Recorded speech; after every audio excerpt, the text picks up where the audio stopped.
I don't know why you're laughing. I'm so upset. Oh my God.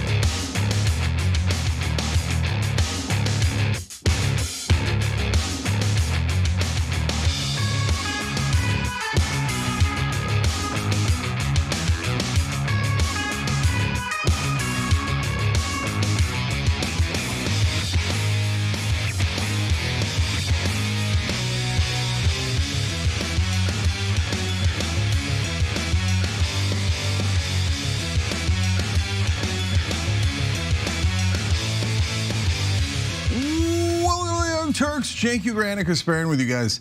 All right, war is imminent. So we've got a lot of updates, including one that just broke right before we got on air about the war with Iran. Could be within the next couple of days, max 10 days. How is it going to be carried out? Like I said, an important update. The former Prince Andrew, the prince formerly named Andrew, has been arrested. Is accountability across the world, except one nation that has done no accountability. That's of course America. Would that be indicative of a nation under God? It doesn't seem so, but it could be an indication of a nation under another nation. Okay, so true. We'll see about that. So lots to get to. Let's do it, Casper. Well, we begin with one of the most important stories that will impact the lives of Americans because we'll be paying for it. And if you're in the military, you might be risking your life for it. That's potential war with Iran, of course. Let's get to the details. You look at what's happened in Gaza, and one of the keys to it was when we took those beautiful, magnificent, we just ordered 22 more of them, updated model. The B-2 bombers are incredible. It went into Iran and it totally decimated the nuclear potential. And when it did, when it decimated that, all of a sudden we had peace in the Middle East. Now we may have to take it a step further, or we may not. Maybe we're going to make a deal. Well, you're going to be finding out over the next probably 10 days. Well, that was President Donald Trump speaking at the first meeting for the so-called Gaza Peace Board, where various individuals salivated over the notion of building resorts and hotels in this prime real estate known as Gaza. But for the purposes of this discussion, we're gonna focus on potential war with Iran, because according to Axios reporter and Israeli insider Barak Ravid, the Trump administration is closer to a major war in the Middle East than most Americans realize. Now, before we get to the details, Cenk, are we not realizing how close we are to war with Iran? I'm pretty sure we do realize it, at least you and I do. So for the purpose of that board of peace, apparently they're maybe a little bored of peace. So they're like, why don't we try war? And so he's literally doing a campaign speech for war at the board of peace. No, he's talking about buying more B-2 bombers. I mean, it's just absurd. It is, it's over amazing. the top absurd. But anyway, what I want to tell you about this story is that wait for the Democrats to come in and secretly help Trump go to war. Of course, the Uniparty.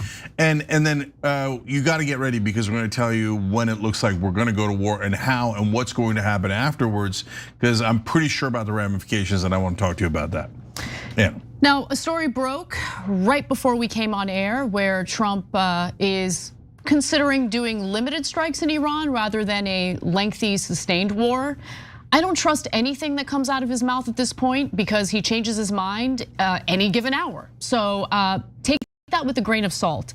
But here are some other details based on Ravid's reporting. Go ahead, Cenk. Yeah, I have a theory on that before you get into the full details of all the reporting. So the limited strike, so Trump doesn't want to put in ground troops, but there's no way to get regime change without ground troops, and Israel wants regime change. So they've been trying to trick him into this war. Oh yeah, bring some ships, you never know. Oh yeah, don't worry, we won't need ground troops. But now they're saying, yeah, it's gonna take a long time, weeks, et cetera. Anna's gonna give you the details. Can I ask you something? Can I ask you something? Because I can't get over this. The overwhelming feel I get from our media, from our politicians is, well, that's it. I mean, Trump's got to go through, he's got to do something. But what if he says, you know what? This was a mistake. I'm not gonna do any of this. We're bringing back our military assets. We're not gonna do a limited strike. We're not gonna do anything. Why can't he do that? He absolutely could, and he would probably get a standing ovation back at home for bringing our troops back home. Including from us, by the way. Yes, and so we would give him credit. The right wing would be happy, and the right wing would get to go, his base would get to go, we told you he was anti-war. Oh my God, they'd be so happy. And then on top of that, the cries from the Israelis. Oh, it would, a double win. And that double would make, win. And that would make him intensely popular. The problem is, I'm not sure there's a single American inside the White House. And here's what I mean by that. So now they've convinced him to apparently to do a limited strike. Why? Because they know he doesn't want to get into, at least he thinks, and he's said in the past, and he's wedded to, I don't want a long extended war in the Middle East, right? But the reality is there is no limited strikes. Once you do a strike, they're gonna strike back, and then you're gonna strike more. So the Israelis inside the White House, which is almost all of them, are whispering in his ear, oh yeah, no, it's okay, let's do a limited strike. It'll be fine, but you have to, and by the way, and this is where your point comes in, and I thought the same exact thing as I was reading the Axios piece. They're like, now of course, if he pulls back and doesn't do as Israel demands, this will be deeply embarrassing and hurt his presidency terribly, right? Wait, will it? Why? It's almost like the media is trying to push him into that war. In fact, you know what? I'm gonna fast forward to graphic 2 here because, Axios is supposed to do straight reporting, no opinion. But Barack Ravid injected some of his opinion in this latest piece of his, and he, by the way, calling it a piece is laughable, a collection of bullet points, if you will. He writes, Trump's military and rhetorical buildups make it hard for him to back down without major concessions from Iran on its nuclear program. Why? Why does it make it hard for him? First of all, Iran is ready and willing to make concessions on nuclear and only nuclear. The thing is, the Israelis keep moving the goalposts and pretending like this is about, weapons, when in reality, this is about Israelis wanting regime change. So now they're saying, we want Iran to give up their ballistic missiles and be defenseless, knowing that Israel wants to attack them. No, they're not gonna give up their ballistic missiles, nor should they, to be honest with you. No country should be pressured or forced to give away or let go of any type of military capability that they have for their own self-defense. Yeah, one last quick point about the media. If a president defies what he said earlier and goes to war or bombs, the media never goes, it's such a lie. He said red line and he was anti-war and he wasn't. Oh, that is unacceptable. But if the president says a red line or makes a threat and he doesn't go to war, then the press is all over him. Oh, what a coward, what a weakling. He sent a terrible message here. They did that to Obama. They keep goading Trump. What happened to objective? It's absurd. So, look, the administration has not given us any reason to support this war. And so what I mean is, typically in previous administrations, sure, they would lie to the American people as George W. Bush did in the lead up to the preemptive war in Iraq. But at least there was an attempt to sell the war to the American people. I never bought it, but there was that attempt. With the Trump administration, there has been no explanation as to why we want to do this, how it would benefit the American people. Because remember, we're the ones paying for it.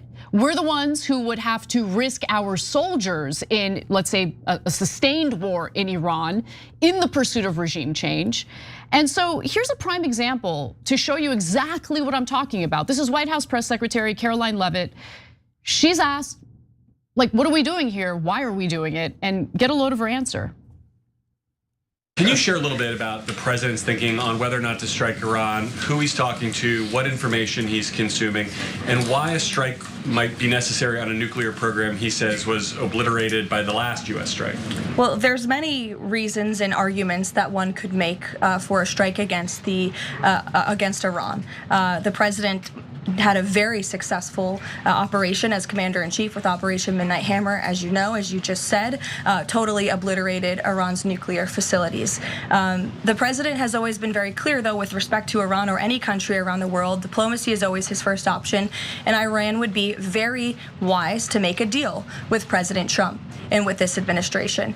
He's talking to many people, of course, his national security team, first and foremost, and you know who the members of that team are, and this is something, obviously, the president takes seriously. If Operation Midnight Hammer was so successful, why do we need to do more strikes against Iran? She doesn't explain that. And she didn't specify anything in regard to how this war would be beneficial for the American people. Iran is not a threat to the United States. Their missiles would not reach the United States. They do not have the military capacity to strike the United States. Iran is a threat to Israel. Israel would like our country and our military to fight that war for them, and everyone knows it. Anna, that's why they're not trying to sell the war, because there is no selling this war. How are you going to sell it? Like, oh, Israel wants to decapitate every Middle Eastern government so they're defenseless, so they can set up Greater Israel. And that's our business, how, right? You cannot form a defense of this war without using the words Israel or Middle East, exactly. Right? So because they don't want to say Israel, so they'll often say like, it's important to regional stability in the Middle East. It's important to our interests in the Middle East. All that means Israel, Israel, Israel. Anna's right. I mean, they didn't even have nukes in the first place, but like, okay, theoretically we could have interest in their nukes, but ballistic missiles can't reach us at all. Their proxies can't reach us at all. We have no interest in this war at all. And what I'm frustrated by the press is, so that brother right there asking a good question, right? Yeah. Credit where credit is due. But why is no one asking, wait, what are the American interests in this war? Please be specific. I mean, they literally haven't said one word about what our interests are. So it's just super brazen that this is a war that is 100% for Israel, and everyone knows it. That's why they're tiptoeing around it. Oh no, we wouldn't want to be called anti-Semitic. If you don't go to war for Israel, you're an anti-Semite. What the? Now, prior to the latest Wall Street Journal piece where they allege that Trump is leaning more toward the direction of limited strikes, prior to that, they had reported that Trump hasn't decided whether to order strikes, or if he does order them, whether the aim would be to halt Iran's already battered nuclear program, wipe out its missile force, or try to topple the regime. Now, if Trump did limited strikes and wiped out, Iran's ballistic missiles, I guarantee Israel would still be breathing down his neck. We want regime change, because that's what this is all about. That's what this is all about. They want regime change. Anna, there's another giant answer there for you guys. So the president of the United States has not made up his mind why he's going to attack Iran. Then why are we attacking Iran? Why didn't you bring half our fleet into the Gulf if you don't even know why we're attacking them, what your objective is? That's because it is not our objective, it's Israel's objectives. And they're saying, I want all of it, the nuclear program, the ballistic missiles. He's not negotiating with Iran. There's fake negotiations with Iran right now. He's negotiating with the Israelis. But sir, pretty please, can I just knock out their ballistic missiles, but not do regime change? Because regime change is gonna require ground troops. And Netanyahu comes along and goes, shut up, and do as I tell you. And Trump's like, oh, okay, I'm sorry. And then JD Vance and everybody comes in, limited strikes, it'll be okay. Marco Rubio is like, yeah, start the war. Israel, give me more money. So I defy anyone in our press to tell us what American interests are and why this isn't 100% for Israel. I'm glad you mentioned Vice President Vance, because I did watch the unfortunate meeting today, the first meeting for the Gaza Board of Peace, and JD Vance was one of the first speakers. And I just want to make it very clear to anyone who might be under this impression that JD Vance is this anti-interventionist politician. He isn't. And his statements make that clear. There's really no daylight between him and Marco Rubio on this matter. So just keep that in mind.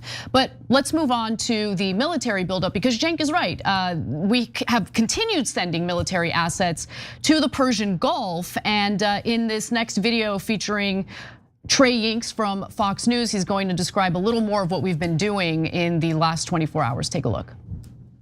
The surge of US military air power to the Middle East is the largest since the 2003 invasion of Iraq. More US military equipment is on the way, including the world's largest aircraft carrier, the USS Gerald R. Ford, now arriving at the Mediterranean Sea. And while reports indicate President Trump has discussed a timeline for striking Iran, no final decision has been made as the region walks a tightrope between diplomacy and war. Today, the Iranian Navy continued joint drills with the Russian Navy in the Sea of Oman. Earlier, they also issued a notice to airmen in western Iran to conduct rocket launches as part of ongoing drills. With the region on the brink of direct conflict, European countries, including Poland, have started to warn their citizens in Iran to exit the country as soon as possible.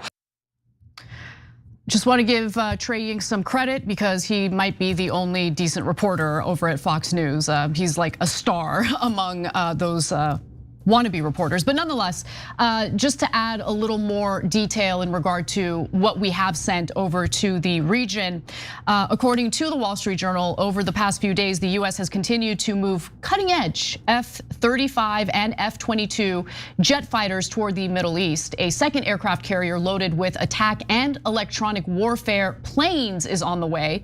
Command and control aircraft, which is vital for orchestrating large air campaigns, are inbound, and critical air defenses have been deployed to the region in recent weeks.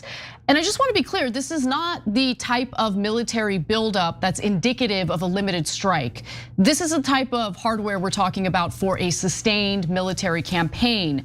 The options include a campaign to kill scores of Iranian political and military leaders with the goal of overthrowing the government, US and foreign officials said, as well as an air attack that would be limited to striking targets, including nuclear and ballistic missile facilities. Both would involve a potentially weeks-long operation. So I'm gonna go to one more video here featuring the person who gives Trump and any US politician for that matter, any president for that matter, their marching orders. And that person will be, of course, whoever the leader of Israel happens to be at any given moment. Unfortunately, right now we're talking about Benjamin Netanyahu. Here's what he had to say in his little speech in Hebrew. I clarified to my friend President Trump the principles that, in Israel's view, must guide any negotiations with Iran. We are prepared for every scenario, and one thing is certain. If the Ayatollahs make a mistake and attack us, they will receive a response that they cannot even imagine. So there you have Netanyahu letting Trump know what must guide him in these negotiations that I think is just a facade. I don't think that these negotiations are happening in good faith at all. Well, look, guys, understand the war is 100% inevitable at this point. Before, I never told you that, right? I said, well, look, we don't know with timing. Israel's trying to push us into it. In fact, I think we had a conversation the other day about will they be able to survive, do this, get there? And Anna was like, what are you talking about? Is it a question of whether we're 100% controlled by Israel? Obviously we are. And it looks like now, obviously we are, right? So why do I say that? Because what we're asking for is to get rid of all of their missiles. No country on earth would ever agree to that. That's an absurd ask. That's an ask you make when you don't want peace. You don't want negotiations. You want fake negotiations before you launch the war you wanted to launch. And Anna's right again about Netanyahu. These are the principles that must guide it. Who are you? Who are you, Bibi Netanyahu? And the reality is, to be fair to him, he's right. He is our, the guy who controls US foreign policy. He's above the president. He's above the Supreme Court. It's not in our Constitution, but that's what's happening. We're all seeing it with our own eyes. The only liars who aren't talking about it is, as usual, establishment media pretending that this is in our interest, although they can't name a single interest. Yeah, exactly. Right? So then they're saying in the Gerald R. Ford, the largest aircraft carrier we have, which I keep telling you are sitting ducks. And Ford, it's so symbolic because Ford was mainly known as a bungler and for tripping. And so we're sending this aircraft carrier that's like basically with a giant sign that says, bomb me, I'm a sitting duck, right? That's amazing. I didn't know that. Yeah. Because honestly, everything about this, like these are the beginning phases of what could be a completely disastrous war for the United States. And it just seems like Trump is learning as he goes, right? Like or more importantly, he doesn't really know. Like he's not committed to anything. He changes his mind at any given moment. By the way, that could also be a lie. He might know that he's definitely gonna strike Iran, that it's gonna be a sustained military campaign. I mean, how else would you justify sending? Because that costs money. All of those military assets, that costs us money. Guys, look, I could even pinpoint for you guys when we are most likely to strike. Friday night our time or Saturday, okay? Why? Because that's almost always when we strike, because you want as little, I mean, it's absurd. They do it in some such one element of surprise. That's why Trump is saying 10 days. He wouldn't say 10 days if it was in 10 days. He'd say 10 days if it's in 1 or 2 days. Right, he thinks that that's a big trick, like people aren't onto that. And they try to do things like this at a time when there's less press, but it's a war. There's gonna be massive press no matter what, but there's still dumbasses in the ancient times. But more importantly, like why do I keep saying about the aircraft carriers being sitting ducks? Because guys, what happened in the past? Why weren't they sitting ducks before? Because you would have to pull up a ship next to it and fire cannons and missiles and etc. And our ships are bigger and better equipped than theirs. But these days, there's millions of drones. So you just launch as many drones as you can, and you just get them to attack the ship, go into critical pipes, etc. Blow up places that they know are vulnerable in a ship. So in the modern era, this is stupid. Incredibly risky to do this. Yeah. That we could lose so many guys over there. And by the way, the Russians are there now helping the Iranians, and the Chinese gave the Iranians weapons. I mean, we talked about World War III, and Trump's big thing was, I'm anti-war, and Biden is gonna get us into World War III with Russia and Ukraine. And here he is, the Russians are right there and the Chinese? Yeah, let's blunder in. And Anna, to your point, look, he might know when he's going to attack. But to this day, based on all the reporting, he doesn't know why he's going to attack. 100%, yes. If I was sending half the US fleet into the Gulf, I would know exactly why I'm sending them. Yeah. And exactly what we're trying to accomplish, and I would have very long meetings about how to accomplish that. Instead, the president is still saying, and the press is accepting, we're gonna go in Iran because that's not a thing, man. Yeah. Finally, don't forget who did this to you. And hey, Israelis, I'm doing you a favor, right? Why am I doing you a favor? Because you say this war is gonna be great for America. It's in our interest. You're helping America and the West by making us start this war. Great, I'm giving you credit. So when this is so helpful to America, I'll be forced to come back on air and say, the Israelis helped us so much with this war. Thank God we went into this war as the Israelis commanded us. Look at all the benefits we got. But my guess is it will not go that way. And remember, not just the Israelis, but all the sellout politicians and all the sellout media who led you into this war, just like they did with Iraq, all for Israel. And it really is a bipartisan effort. Anyone who thinks Democrats would be better on this issue have another thing coming. And I'm gonna show you the receipts when we come back from the break.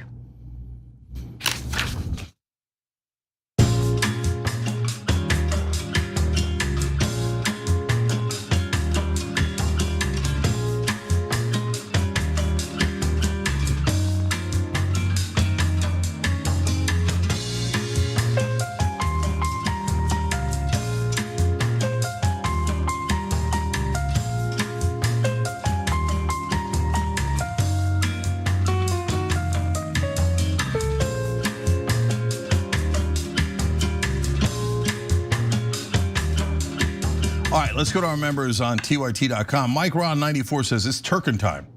I remember that Justin Timberlake song, "Show Me What You're Twerking With," and I thought that's a song. It brings sexy back. That's one of the lyrics. Okay. Okay. And well, okay, whatever. Like, who cares? Like, who Apparently cares? you do. You care a lot. Okay. We get on my ass for it's a lyric and not the name of the song. Anyway, I thought it was "Show Me What You're Turkin' With." And I was like, I'll show you. You want me to show you? I'll show you. No, that's okay. That's okay. We know. Turkey. Okay. Dirge says, are those the same 10 days it took for Trump to reveal his healthcare plan? I mean, I wish, then we would never get to war. He's still working on those concepts. Yeah, he's concepts of a plan. They're calculating as we speak. So is Mike Johnson. All the Republicans for the last 20 years, they've been working on a healthcare plan, but nobody knew it was this complicated. Wedge writes in, by that definition, Cenk, proud anti-Semite here. So that's the sad part. Wedge is joking, but now I see all over online, I'm starting to hear from folks, like they're turning me anti-Semitic. This is crazy, right? No, and I tell, hold on, don't let that happen. Yeah, and I tell them, don't, right? So like, don't let them win. Okay, exactly. Don't let them win. Do not ever allow your heart to be full of hate for any group of people simply based on their identity. Only horrible people allow that brain rot to take over, okay? People who would say things like, I can't wait until we wipe out all the Arabs. I'm paraphrasing, but that's what Ghislaine Maxwell was emailing about. It's disgusting. I would never allow that kind of brain rot to take over. Or Muslims, in which case that's Laura Loomer, Mark Levin, exactly, and so many others. Of course, they're anti-fine. Boomer Dragon Cat says, by the way, somebody said that to me today. They said, Mark Levin calls you this dirty muzz and all these terrible racist things. So why don't you just say that he is Jew something or other? No. And I was like, why? You want me to be as dumb as Mark Levin? Like you want me to be as hateful and evil as Mark Levin? No, but if you say, but on the other hand, if people say, no, Israel is the one holy moral country that would never do anything wrong, I mean, you're living on a different planet and you're being utterly absurd. Yeah. Boomer Dragon Cat says, I just can no longer suffer fools. I thought I'd master patience, I was wrong. But Cat, they'll drive you to the edge, right? All of these politicians and everything that's going on. Visionary says Trump has become the counterpart of Biden. He's mentally shot, has no idea what's going on, certainly none of the specifics. And the White House is totally being run by Miller, Rubio, and Vance. Yes. Aided and abetted by Israel, and that includes ICE. Auto pen. Yeah, totally. Is there auto pen? I mean, he was falling asleep during the Gaza Peace Board meeting today. Yeah, so look, I think what's underrated is how much Stephen Miller runs the entire government, okay? And Stephen Miller wants us to go to war, wants a police state, a surveillance state. He is Israel, so. I think Stephen Miller has a lot more say than he deserves when it comes to domestic policy. I think Marco Rubio is running foreign policy, I do. And I think the proof is in the pudding. I have concepts of a plan. I just do it.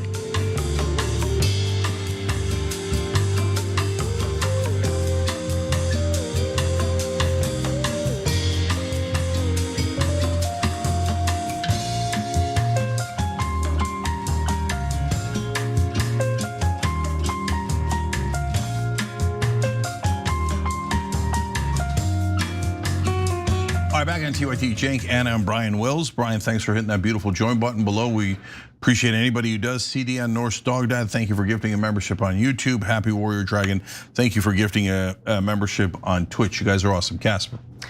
Well, let's talk a little bit about the uniparty system that we are living under, especially as it pertains to certain important topics. The end result of AIPAC or defense contractors bribing members of both parties across the political spectrum is that you end up with a uniparty. In fact, let's use the impending war with Iran as a perfect example to demonstrate what I'm talking about here. Because here's Democratic Senator Mark Warner, who seems to be pretty supportive of going to war with Iran, a country that hasn't attacked us. I think it's appropriate that the president has all the options on the table. But we saw when he has such a confusing foreign policy, we don't know what's going to happen. We know a month and a half ago when the Iranian people were on the streets in massive numbers and the regime was so repressive and he promised he was going to do something then.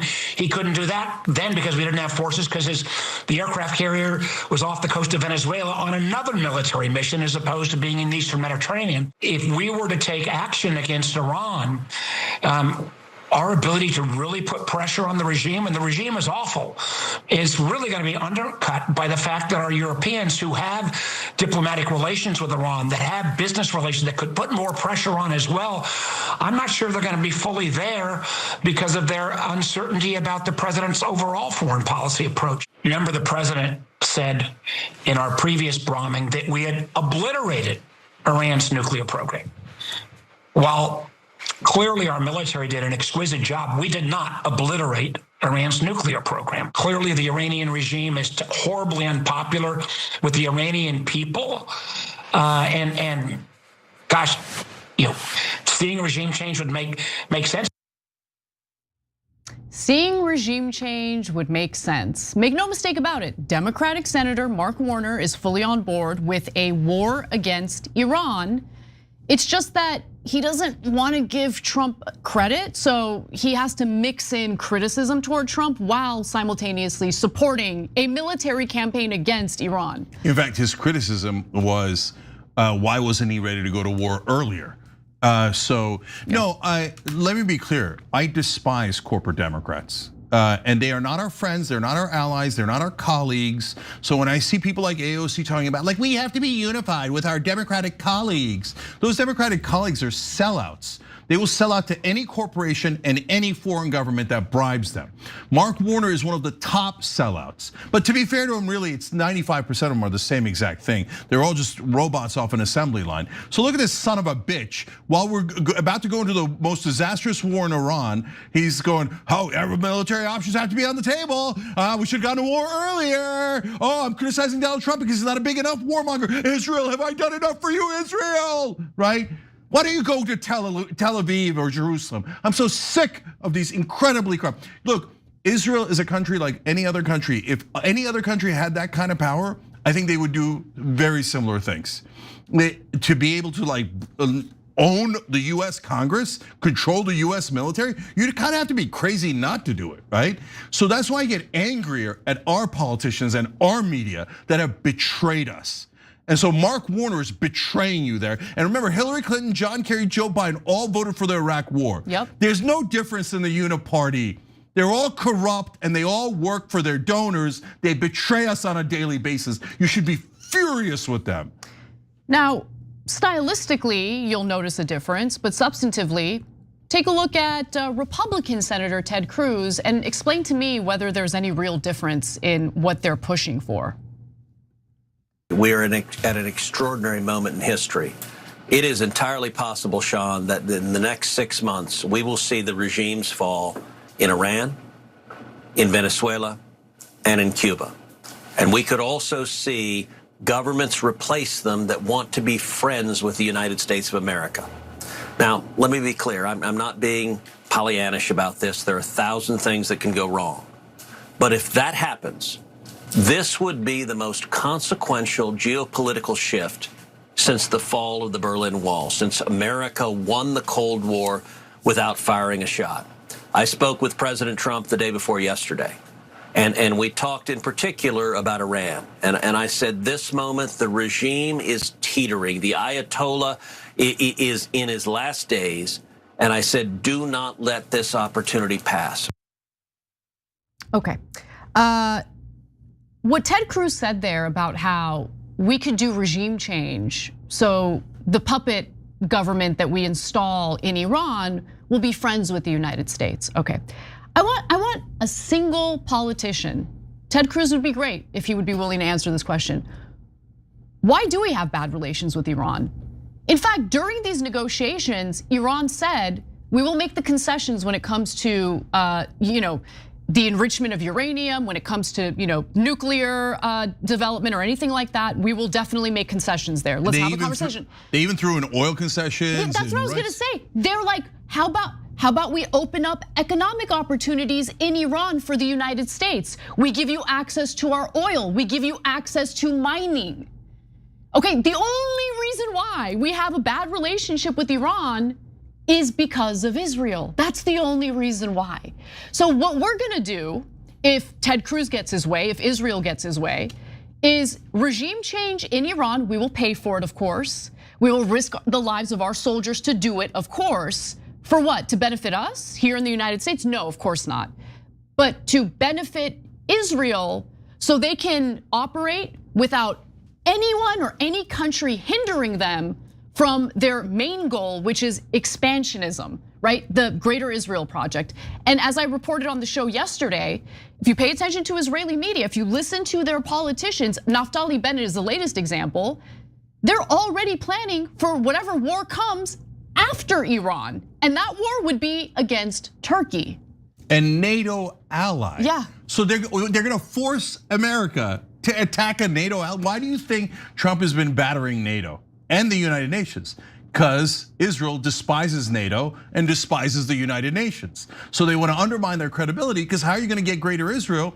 It's part of it is in Turkey without attacking NATO. So you have to say, oh, you know what, NATO's not important. You know what, get out of NATO, get out of all of your alliances, be isolated, be alone, and serve only Israel, and that'll help American interests. Nonsense. So first let me address Ted, and then I'll address the larger points. So now everybody online is calling him Tel Aviv Ted.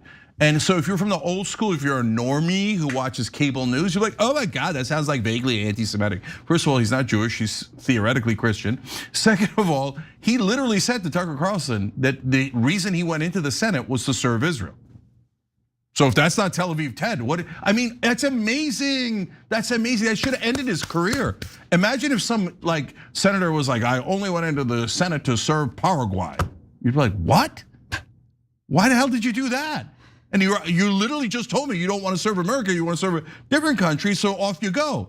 So, and then he said, you know, this is gonna be difficult, you know, but if he pulls it off, you know, this is one of the greatest. It reminded me of Chris Matthews saying about George Bush, if he pulls off this democracy in Iraq, he should go on Mount Rushmore. And if you're saying, wait a minute, wasn't Chris Matthews on MSNBC and wasn't he a Democrat? No, it's all uniparty. Chris Matthews made a living out of filleting Republicans and anyone going to war. And the mission accomplished landing, if you remember that, the banner, and it was like Bush's worst moment when he pretended that we had already won the war 2 months in. Chris Matthews said, he looks like a swaggering cowboy and he came off of a fighter jet, he's amazing, right? Because all of Washington is totally and utterly occupied by Israel, which then leads us to the substantive points. So Anna's right, we did this before. We got rid of their democratically elected leader back then, Mossadegh. We put in the Shah, and the people of Iran hated it so much it led to the Islamic Revolution. That's true. Right, so like, oh, we're helping the Iranians. Oh, we're helping the Middle East or stability. Oh, don't worry, we're gonna have an ally there forever. No, we're not, until the next revolution, and the next one will be even more radical. And then he said, we're gonna attack Venezuela, Cuba, and Iran. Do you remember any campaign ads from Donald Trump saying, now if you elect me, I will attack everyone across the globe. I will start 3 different wars at the same time. No, he said the exact opposite. But no matter who you vote for, you always get Israel. And why? Because of guys like Mark Warner and Ted Cruz, who have sworn an allegiance to Israel and will always serve them rather than our own country. And finally, so the US military forever has planned for and has been worried about a 2-front war. Can we handle a 2-front war? But before it seemed less likely, why would we get into a 2-front war? But now the moron, Donald Trump, trying to serve every single Israeli interest. It's like, oh, you guys didn't like that Venezuela was working with Iran. Okay, now we're in Venezuela. Now you guys, of course, Iran's your #1 enemy. So he's got our fleet spread out to Venezuela. And so let me ask you guys something. Let's say Iran's a mess, which is almost certainly will be. What's gonna prevent the Venezuelans from going, you know what, we're not listening to you anymore? Yeah. Now what are you gonna do? Okay, now you're gonna invade Venezuela while you're in the middle of a gigantic war with Iran? Come on, this is so dumb. I have to add one more thing. During the Gaza peace board meeting that took place today, something that really stood out and something that has really started to get under my skin is this like mocking of the UK for allowing in Muslim immigrants, right? Oh, it's the Islamification of your country. Okay, so what exactly does the West think will happen as a result of this war against Iran, a country of 92 million people? What do they think is gonna happen? If you destabilize that country of 92 million people and people flee, where are they gonna go? And then you're gonna hear from the United States or European leaders whining about this. Maybe you should have maybe prevented this nonsense war because no one should be fighting it. If Israel stops trying to annex land from sovereign countries, then they don't have to worry about Iran or its proxies. But that's the thing, Israel wants to expand. So everyone else has to pay the price. Is Israel gonna take in any refugees? Israel pretends to care so much about the Iranians who want regime change. Are they gonna allow the Iranians into their country? Anna, that's such a great idea. A great point. I never thought about that.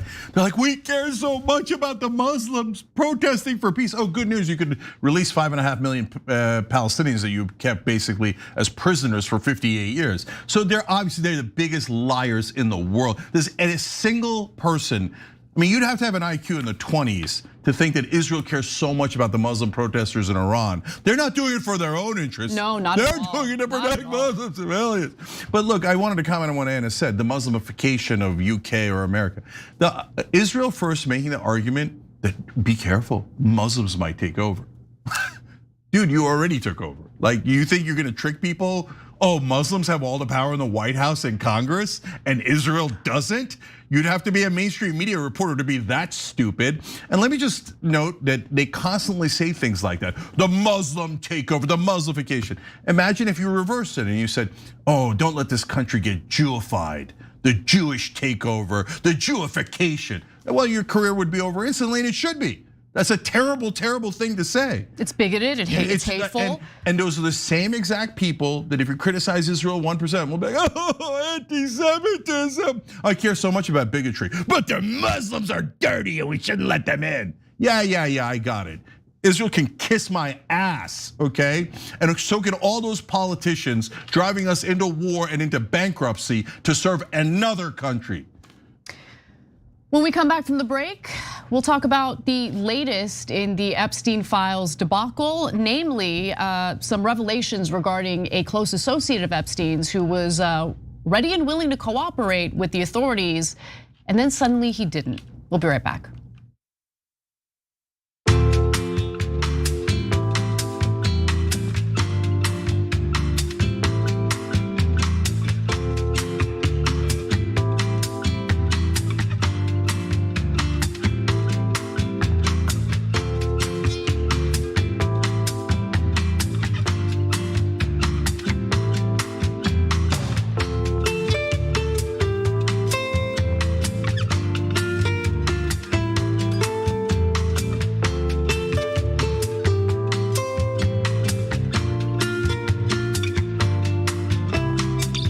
All right, back on TYT, CK Progressive writes in, Mark Warner's up for re-election this year. Is anyone challenging him in the primary? Look, guys, sight unseen, vote against all the incumbents. So there's a small list of incumbents that have stopped giving money to Israel and stopped taking money from Israel. And we've put that list up on operationconsequences.com. Okay, so you click on good guy legislators, it's on the right hand side, and you'll see. If your congressman or senator is on that list, then keep voting for them. If they're not, or evaluate them fairly based on other factors, right? But if your congressman or senator is not on that list, they work for Israel. So you should definitely vote against them. I'd vote for a random guy off the street against Mark Warner. Why do I want an Israeli senator in Congress for another 6 years? He would do great damage. You should definitely vote against Mark Warner in the primaries. That's not even close. Jack Callahan says, I phoned my senator's office, John Kennedy, to say there were Resolution 38, which is a yes vote for stopping a war in Iran, proposed in Congress by Ro Khanna and Tom Massey. Yes. Yeah. And so, look, guys, the reason why Ro Khanna and Tom Massey are now despised in Congress is because they're embarrassing the rest of them. Because they're actually doing their jobs. Exactly, they're literally the only people doing their job. Every once in a while, Rand Paul used to be MTG, and then Nancy Mace now sometimes does something good. But it's so embarrassing if you're a Democrat and you have to say Nancy Mace and retired Marjorie Taylor Greene, because our Democrats, including the so-called progressives, where's Greg Casar? Where the hell's Greg Casar? He came on the show, talked a good game. I made the mistake of believing him. Then he went into a cave and hasn't emerged since, okay? Where the hell are these so-called progressives in Congress? There's only one guy fighting for us, Ro Khanna. Don't ever forget this, because later, those BS guys will come out in a campaign and be like, oh, I fought for you all along. No, this is the time to fight. the Democrats should be on fire against this war in Iran. Nope, nothing. Do you hear them? Do you see Democrats all over TV? Don't go to war. War is terrible. But it's no, nothing. Because of course they want the war. They're led by Chuck Schumer and Hakeem Jeffries, who 100% work for Israel. So I'm so sick of their lies. Vote against them all. Don Data Dragon says Mac Miller was an awesome Jew. So is Ben Cohen. We were talking about how you should never blame Jewish Americans. That's why he's writing this. Jeffrey Sachs, total goat. I mean, we could name 1,000 names, right? And so is my stepdad. He continues. He was an Air Force captain and was a dentist in our community of Cocoa Beach, Florida for 35 years. He quite literally brought people brighter smiles for decades. Don't let them divide you from your neighbors. I couldn't agree more. A random Jewish person in America is not getting a call from Mossad. They have nothing to do with any of this, okay? It's asshole like Mark Warner and Ted Cruz, who are not remotely Jewish, who are like, oh, I got money. Oh, can I do this for Christians? Can I do this for whatever the F, okay? That's who Mark Warner and Ted, I'm going to serve Israel, okay? You want to call it a meme? Yeah, I'll call it the bitch ass meme. That's who they are. Stupid Democrats. After Republicans, I've been fighting against Republicans the whole time. Democrats are supposed to be on our side and they never are. It's hard not to despise them. We'll be back.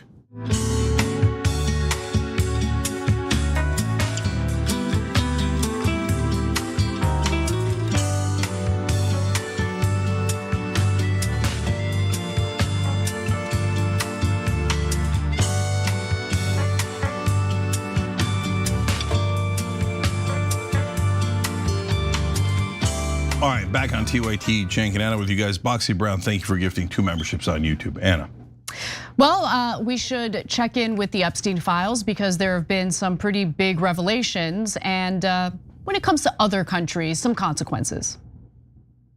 Other foreign governments are actually doing something about this. Lord Mandelson is in trouble. Prince Andrew is in deep Prince Andrew, because everybody focuses on the pictures. When is something gonna happen to him? I feel like we have so much stuff. I mean, actually, they just opened an investigation. Than anybody here. Not only did they strip him, he hasn't gone to prison. Not only did they strip him of all his royal titles, he's actually being investigated right now because Prince Andrew was a UK trade advisor while he was friends with Jeffrey Epstein, and he was forwarding confidential trade advisory documents to Epstein. That's one of the things that came out in the files. Prince Andrew's currently under investigation by Scotland Yard and the British police.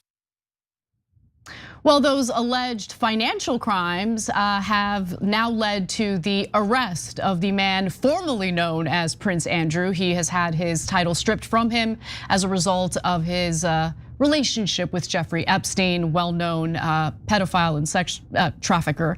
Now, the individual you just heard from is Sagar Enjeti, of course. He was speaking with Andrew Schultz, and they discussed, the difference between the United States and foreign countries when it comes to the response from authorities regarding the revelations that we have found in the Epstein files, right? So, Cenk, before I give you some more evidence of this difference, what are your 2 cents? So look, what happened to Les Wexner is going to show you why our government is compromised. So you've got to see this story, okay?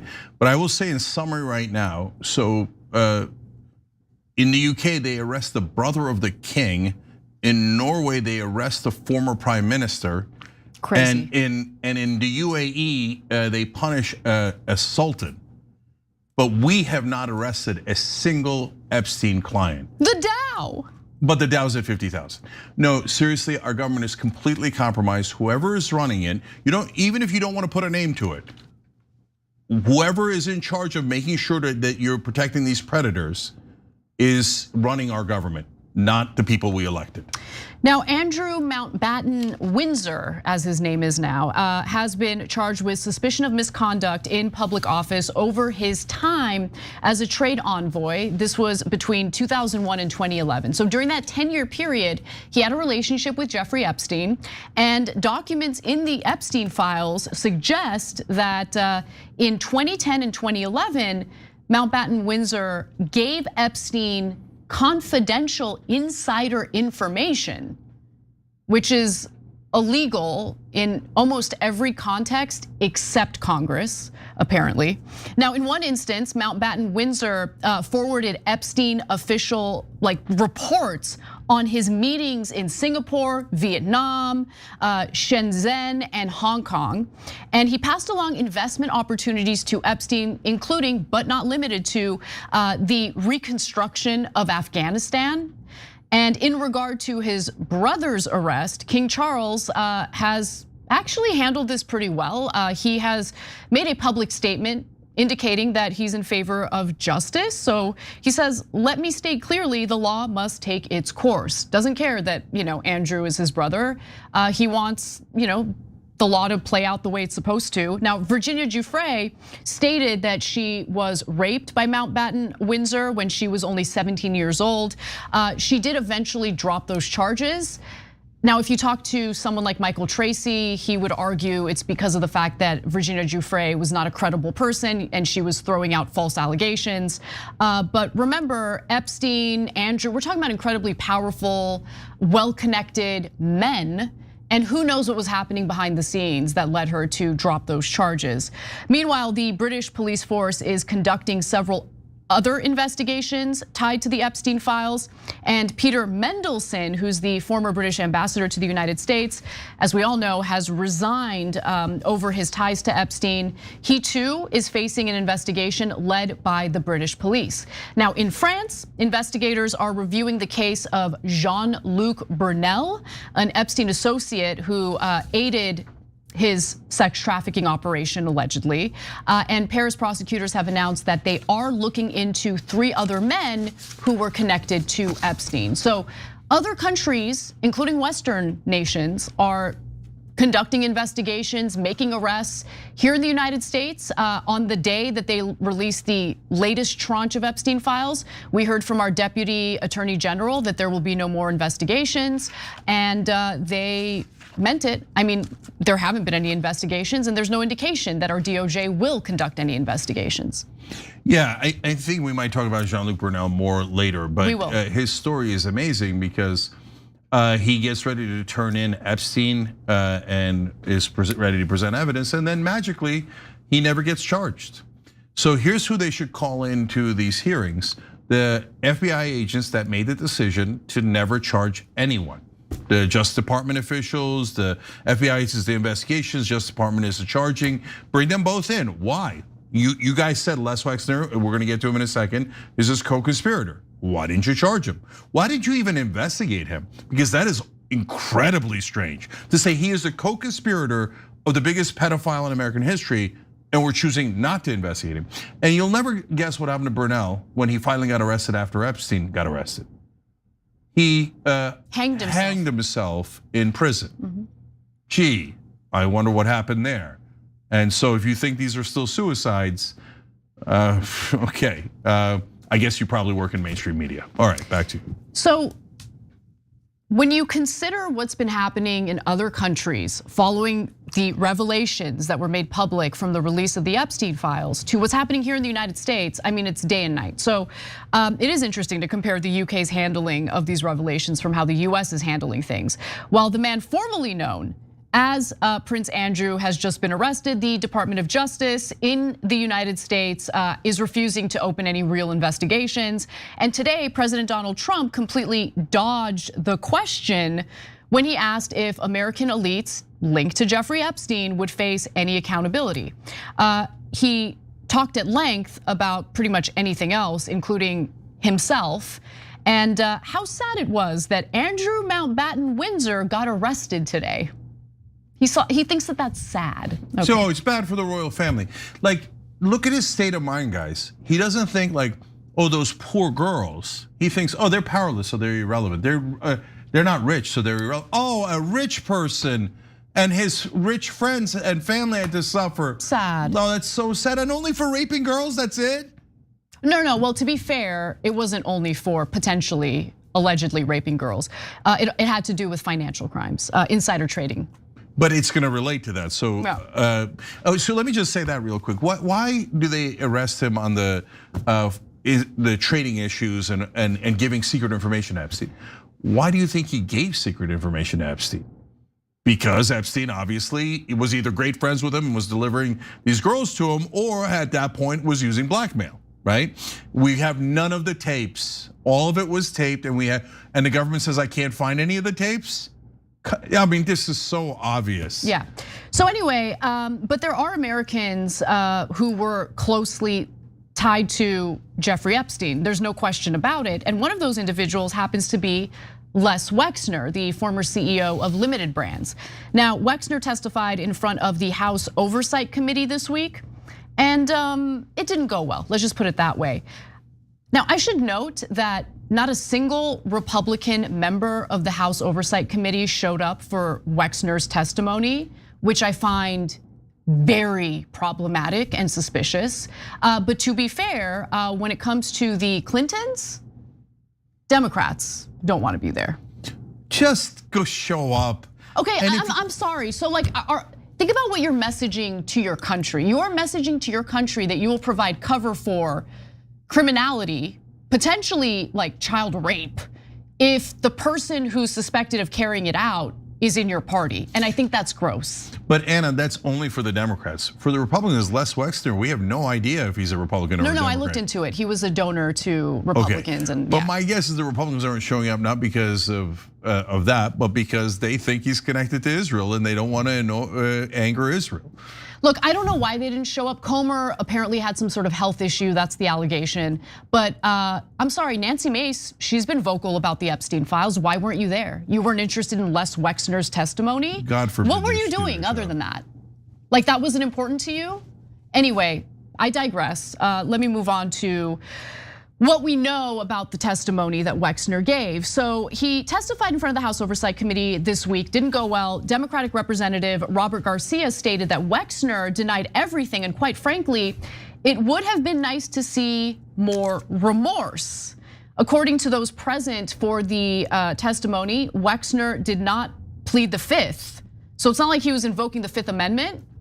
He just kept saying that he doesn't remember things, right? He repeatedly stated that he could not remember various events.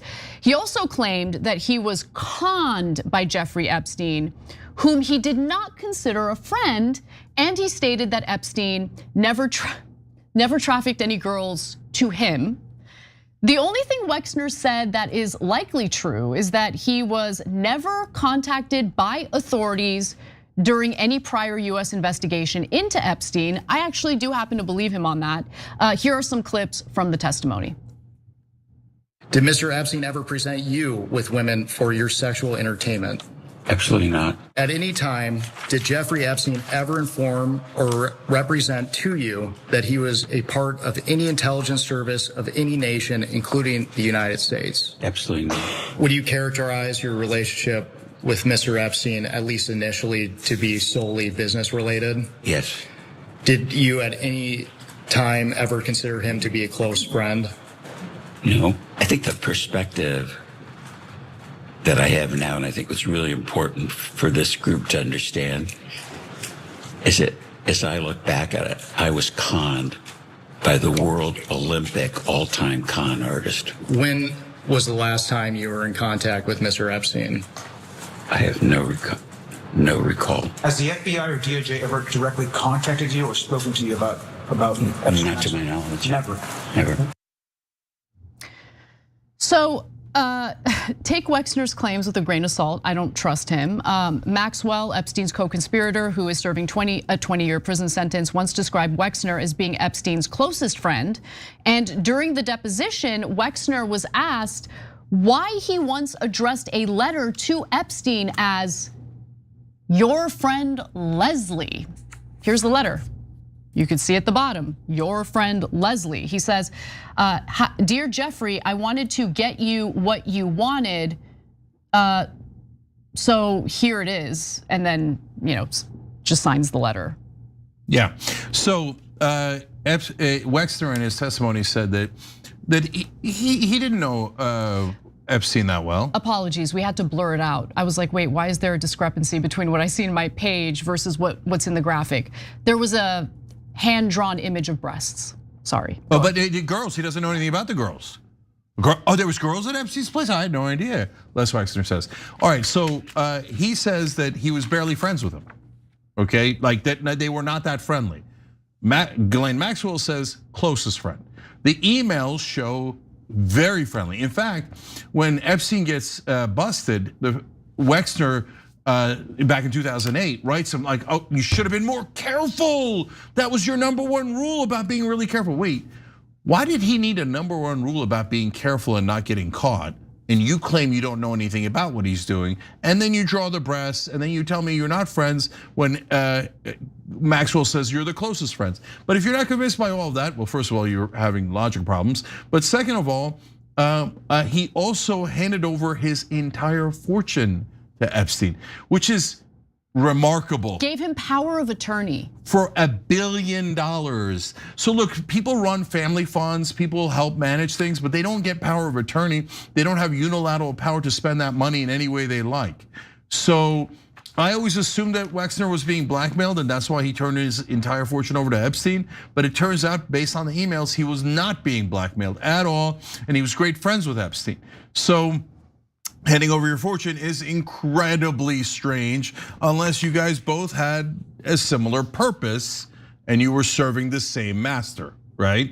And in which case, for the motherland, you do whatever you need to do, your fortune, blackmail, girls, whatever it is. And so, but my #1 issue here is the same as Anna's. He said that the FBI and the Justice Department never contacted him about Epstein. The FBI says he is Epstein's co-conspirator. So why did you never contact Epstein's co-conspirator? There is no good answer for that. There's only one answer for that. Our government is compromised.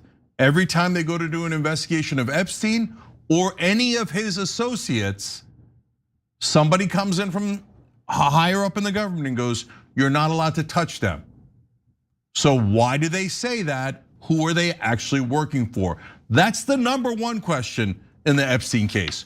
Who are they actually working for? And look, again, our media is pathetic. There's cameras in every room. It's a classic honeypot operation. It's like— No, it gets worse, Cenk. Intelligence Agency 101. 101. Dropsite reported yesterday, and I covered it, that since Ehud Barak, former prime minister, was so close with Epstein and kept staying at his Manhattan apartment, the Israeli government had installed an entire surveillance system in Epstein's Manhattan apartment. Yeah, no. The Israelis have nothing to do with it. It must have been the Russians. That's why the Israelis put in the surveillance system. Yeah, where are those videos? And again, covered by Dropsite News and ignored by the rest of establishment media. Because you can't say the word Israel, you can't say it. So, okay, I mean, eventually I guess the whole country's gonna watch this show and like more than the rest of cable news, because if you're watching anything, network news or cable news, you're literally actively being lied to. They're never going to tell you what's really happening because it involves Israel. And it is overwhelming, it is obvious, and there's a mountain of evidence. Yeah. All right, when we come back, we've got one more Epstein related story that you have to know about. And later we'll check in with the economy, because Trump would like you to believe that the tariffs have just really helped your economic situation. You're doing great. We'll be right back.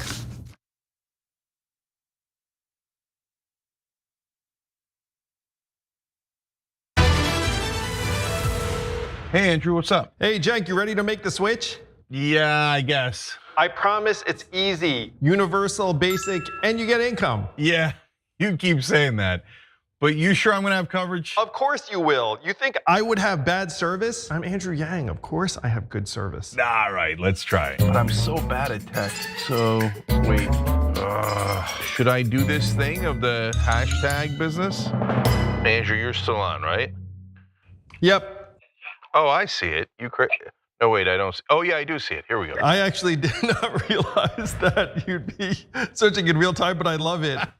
How much do people actually normally save? Yeah, the average American is gonna save between $500 and $1,000 a year on Noble. Yeah, no, you know what I'm gonna do, Andrew? Are you ready to become a Noble member? The 2 buttons are do it and go back. There's no going back, we're doing it. We're doing it. Here we go, Noble Mobile. Oh my gosh, I just called you, and are you now on Noble and not Verizon? Why didn't you tell me it was gonna be super easy? I know, man. Now you just stay away from your phone and watch the money roll in. I can do that. Here you go, phone, yeah. What the Cenk, you still there? Andrew? Oh, well, at least I got Noble Mode. It was really just one take. The whole thing is wild. It's in my shoe. It's in my shoes. Hi, I'm Brett Ehrlich with Breaking News with Brett Ehrlich. This is Breaking News with Brett Ehrlich. Hi, Brett Ehrlich here. According to EPA head Scott Pruitt, climate change is not happening. He cited a meme on Facebook he saw. When pressed to back up this source, he said it must be accurate because the watermark said it was made by a scientist. So, your move, Truth.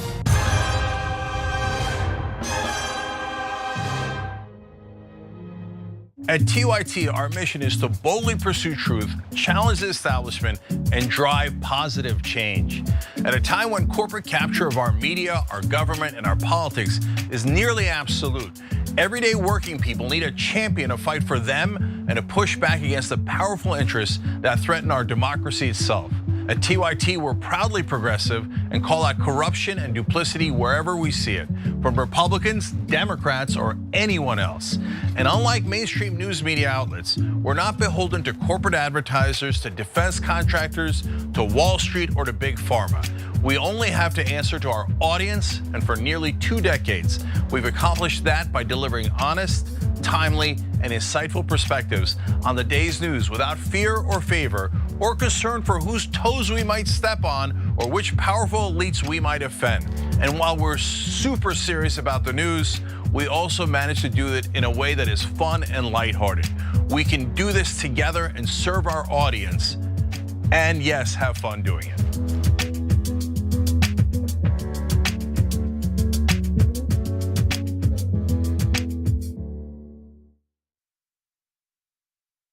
You are the media revolution. You are much needed. TYT, TYT. The place is like 95% TYT on.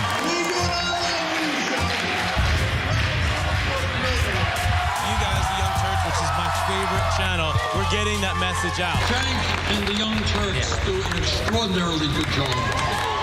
No matter what mainstream media says, you have to listen to the Young Turks. All the people who support us on the internet, that's what gives us strength. That's what allows anyone who was in there who was undecided to think one side seems to be winning, they seem to have a bigger army.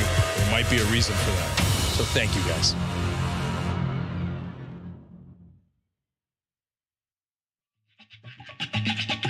I have concepts of a plan. I just do it.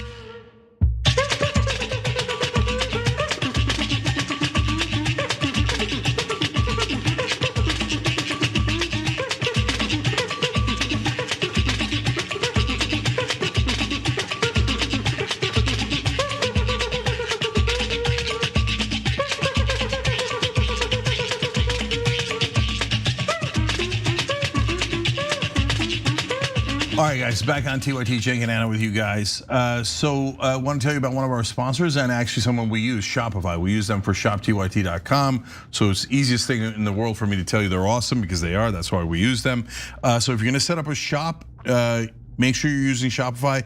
And now's the time to do it because if you sign up for your $1 per month trial today, you could do that at shopify.com/TYT. That's shopify.com/TYT. Only $1 per month, so you got to do it now. All right, Anna. Well, let's talk a little bit about one of Epstein's close associates who also allegedly took his own life while he was in prison, and that's Jean-Luc Brunel. Let's discuss. Jean-Luc Brunel, the French modeling mogul who was a close associate of Jeffrey Epstein's, was on the verge of speaking with federal authorities. He was planning to cooperate, but Epstein found out about the planned meeting. And then in the end, Brunel never cooperated, never testified, never engaged in the deposition. Before I give you the details on this story and more, Cenk, your 2 cents? Yeah, there are actually 3 amazing facts in this story you must know, and it tells you what's going on with the entire Epstein files, in my opinion. So let Anna give you the facts, and then I'll come back and double down on those important ones. So just to catch everyone up to speed, a few context details that you should know about. So Brunel met Epstein through Ghislaine Maxwell in the 80s. Now, he was someone who was also accused of being a sexual predator. He faced countless allegations of rape and sexual abuse. He was also accused of gifting Epstein 13-year-old twins for his birthday. Now, that's an allegation, but a very serious one at that. Now, Epstein even helped Brunel fund a modeling agency in the United States. Gee, I wonder why Epstein would have any interest in funding something like that. And Brunel's modeling agencies were utilized allegedly as a front for sex trafficking. Now, here's what we have learned from the release of the Epstein files. In February of 2016, Brunel was speaking to lawyers representing Epstein survivors.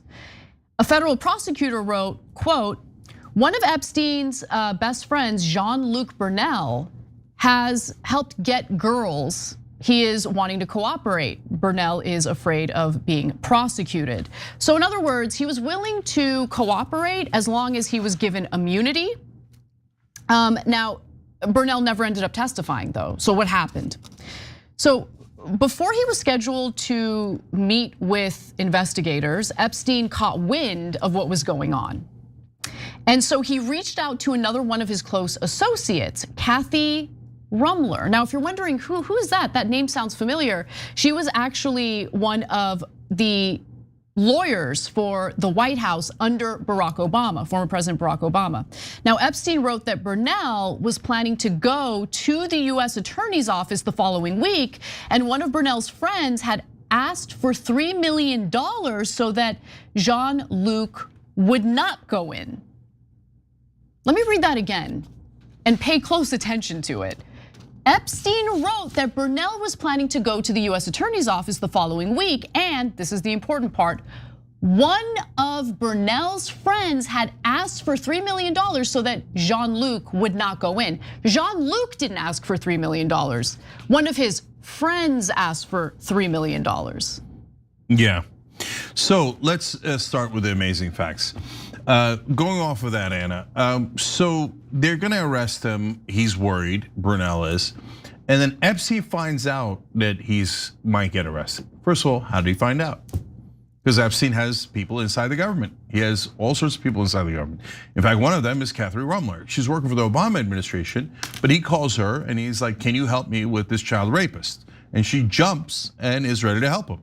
Now, I'm sure she'll claim, "Oh my God, I didn't know he was a child rapist. I didn't know Epstein was a child rapist. I didn't know any of it. Oh my God." Okay. Sorry to go on a little bit of a tangent, but it's really important for you to understand how implicated Rumler is based on the Epstein files. So a story that was just reported today, I read it in Bloomberg. I don't know if they broke the story, but do you remember years ago, Cenk, there was a big debacle involving Secret Service members who were in Colombia hiring, oh yeah, sex workers and everything. So it turns out, because this happened under the Obama administration, Rumler was privy to the investigation into the Secret Service agents who were engaging in that activity and was sending Epstein details about the investigation. She even referred to the whole thing as ridiculous. So, and in the case of Brunel, she knows why he's being investigated, right? Why he might get arrested, right? So it's not like she doesn't know. Exactly. Okay, so Rumler presumably doesn't care about the girls, right? That's not why she's into it, unlike the guys. So it makes me wonder, why was Rumler so intent on helping all of these guys? She was getting handbags from Epstein. Yeah, so maybe it was just handbags, but remember, she works at Goldman Sachs. It's not like she isn't wealthy, right? So she doesn't really need the bags. So if she sold herself out for that kind of small thing, I'd be surprised. Well, to be fair, at that point in time, she wasn't working for Goldman Sachs. She was working for the Obama White House. Yeah, but my sense of Rumler is, again, as with Les Wexner, I feel like Rumler and Rumler's not working for Epstein. Rumler and Epstein are working for the same organization. Possibly. So, I mean, the fact that Rumler's not being investigated right now is ludicrous. She's works at Goldman Sachs. She's gonna resign at the end of June, I think, right? What? I thought she resigned immediately. No, of course not. Of course not. She says to collect checks and get pampered and all this stuff. So why is Rumler not being investigated? Oh, because this pattern is insane. Why would anybody do this? No one would do this just because like, oh yeah, my pal's Epstein, my pal's Brunel, my pal's the guys who did the sex in Colombia.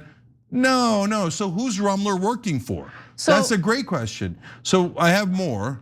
Oh, okay, go ahead. Yeah, so that's amazing. Number two, as Anna's gonna tell us more about in a second, but you know, they knew that Brunel was raping girls back in 1988. So he's been doing this since the 1980s. That was the first time allegations came out. Allegations about drugging and raping girls, okay? So why did they not investigate Brunel for decade after decade? Epstein was part of Iran-Contra in the 1980s. You don't investigate Epstein for decade after decade. Then finally, Brunel's gonna give evidence. Rumler and everybody else does things. He doesn't give $3 million, he doesn't give evidence. But then he's worried he's gonna get arrested. But magically, the charges go away and the Americans never arrest him. Our government is so obviously compromised. And then finally, on the amazing facts, the hanged in prison. I mean, really? I mean, really, if you're a mainstream media reporter, you think that Epstein, with all the guards away, the video camera not working, he has 3 broken bones in his neck. Legendary pathologist who was there, actually for the Epstein estate, said he's never seen a suicide with 2 broken parts of a neck, let alone 3, like unprecedented. This is Epstein's alleged suicide? Yeah. You know that they've never identified a noose? Oh, no, it's worse than that. They had a noose in the cell, but it wasn't the noose that was used. And the noose that was used, they lost. Oh, come on. And on top of that, Brunel finally gets arrested after Epstein dies. They bring him in. Why'd they bring him in? So they could kill him. So they kill him in prison. Allegedly. Allegedly, right? But I believe that as the actual outcome than anything else that we're gonna hear from our government. So who's killing these guys in prison? Because if this is just sex, oh, they were just pedophiles, they were just random, right? Who's killing them in prison? No, it's so obviously intelligence and super obvious that it's Mossad working with the CIA. And the CIA is not it does not work for America. The CIA, this is more indisputable than the fact that Epstein is with Mossad. Epstein has 100 connections, sells cyber weapons for Israel, on and on. But the CIA unquestionably blocked these investigations. Yeah. So our CIA is totally compromised and might be working for a different government. That is super scary. Okay. We got to move on. There is other news, other things are happening in the country and around the world. So I wanted to kind of touch base on the outcome of Trump's Liberation Day tariffs. I hear that they've been going real well, so let's give you the details. The New York Federal Reserve claims 90% of the tariff burden is being shouldered by US firms and consumers, but the White House disagrees. I mean, the paper is an embarrassment. It's, I think, the worst paper I've ever seen in the history of the Federal Reserve System. The people associated with this paper should presumably be disciplined because what they've done is they've put out a conclusion which has created a lot of news that's highly partisan based on analysis that wouldn't be accepted in a first semester econ class. Well, the gentleman who just suggested that the researchers who are providing accurate information about the consequences of Trump's trade policies is Kevin Hassett. He is the top economic advisor to President Donald Trump. And as we have learned, you are not to criticize any of the terrible policies that have been implemented by President Trump. You're just supposed to give him his flowers and applaud him, even as Americans are suffering economically. And to be sure, Americans are suffering economically, and Trump's tariffs have a lot to do with it. Now, before we get to the details on that, Cenk, I don't know, maybe I'm being hysterical here. Maybe I'm incorrect. You know, here's the interesting part about this story. The business community is not going to like this. So Donald Trump is controlled in like 98% of the time, especially when it comes to foreign policy. But the tariffs are purely his idea. And this whole idea of anyone who speaks against Donald Trump must be disciplined is his idea. So that's the 2% he's in charge of. And the business community despises it. So my guess is they will counterattack. We'll talk about that later. So the researchers, the independent researchers that Hassett wants to potentially punish happen to be over at the New York Fed. Okay, so the New York Fed, they love to put inaccurate information out there about the economy, I guess. I don't know how that helps their cause, but okay. Now, according to their study, the study by the New York Fed that Kevin Hassett is so up in arms about, over the course of 2025, the average tariff rate on the US imports increased from 2.6 to 13%. That's pretty significant.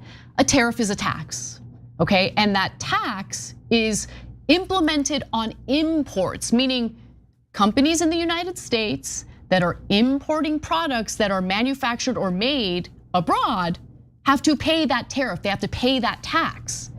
Now, sometimes they will just eat that tax on their own because they don't want to raise prices, knowing that that could hurt sales. But in a lot of cases, companies decide to pass on those costs related to the tariff, the tax, to consumers. So we all know how this works, right? Except for Hassett apparently, or at least he's pretending to be dumb. So when the researchers looked into who was bearing the cost of the tariffs, here's what they found. US companies and consumers absorb nearly 90% of the economic burden imposed by tariffs in 2025. But Hassett disputed that finding because he's got to, compliment and protect Daddy Trump. So he argues that US consumers are actually better off as a result of the tariffs. He claimed that the Fed failed to account for changes in import volumes and higher wages for US workers. So the basic theory of President Trump's tariffs is that we're importing stuff from China, but we got producers in the US that make the same stuff, maybe at a slightly higher price.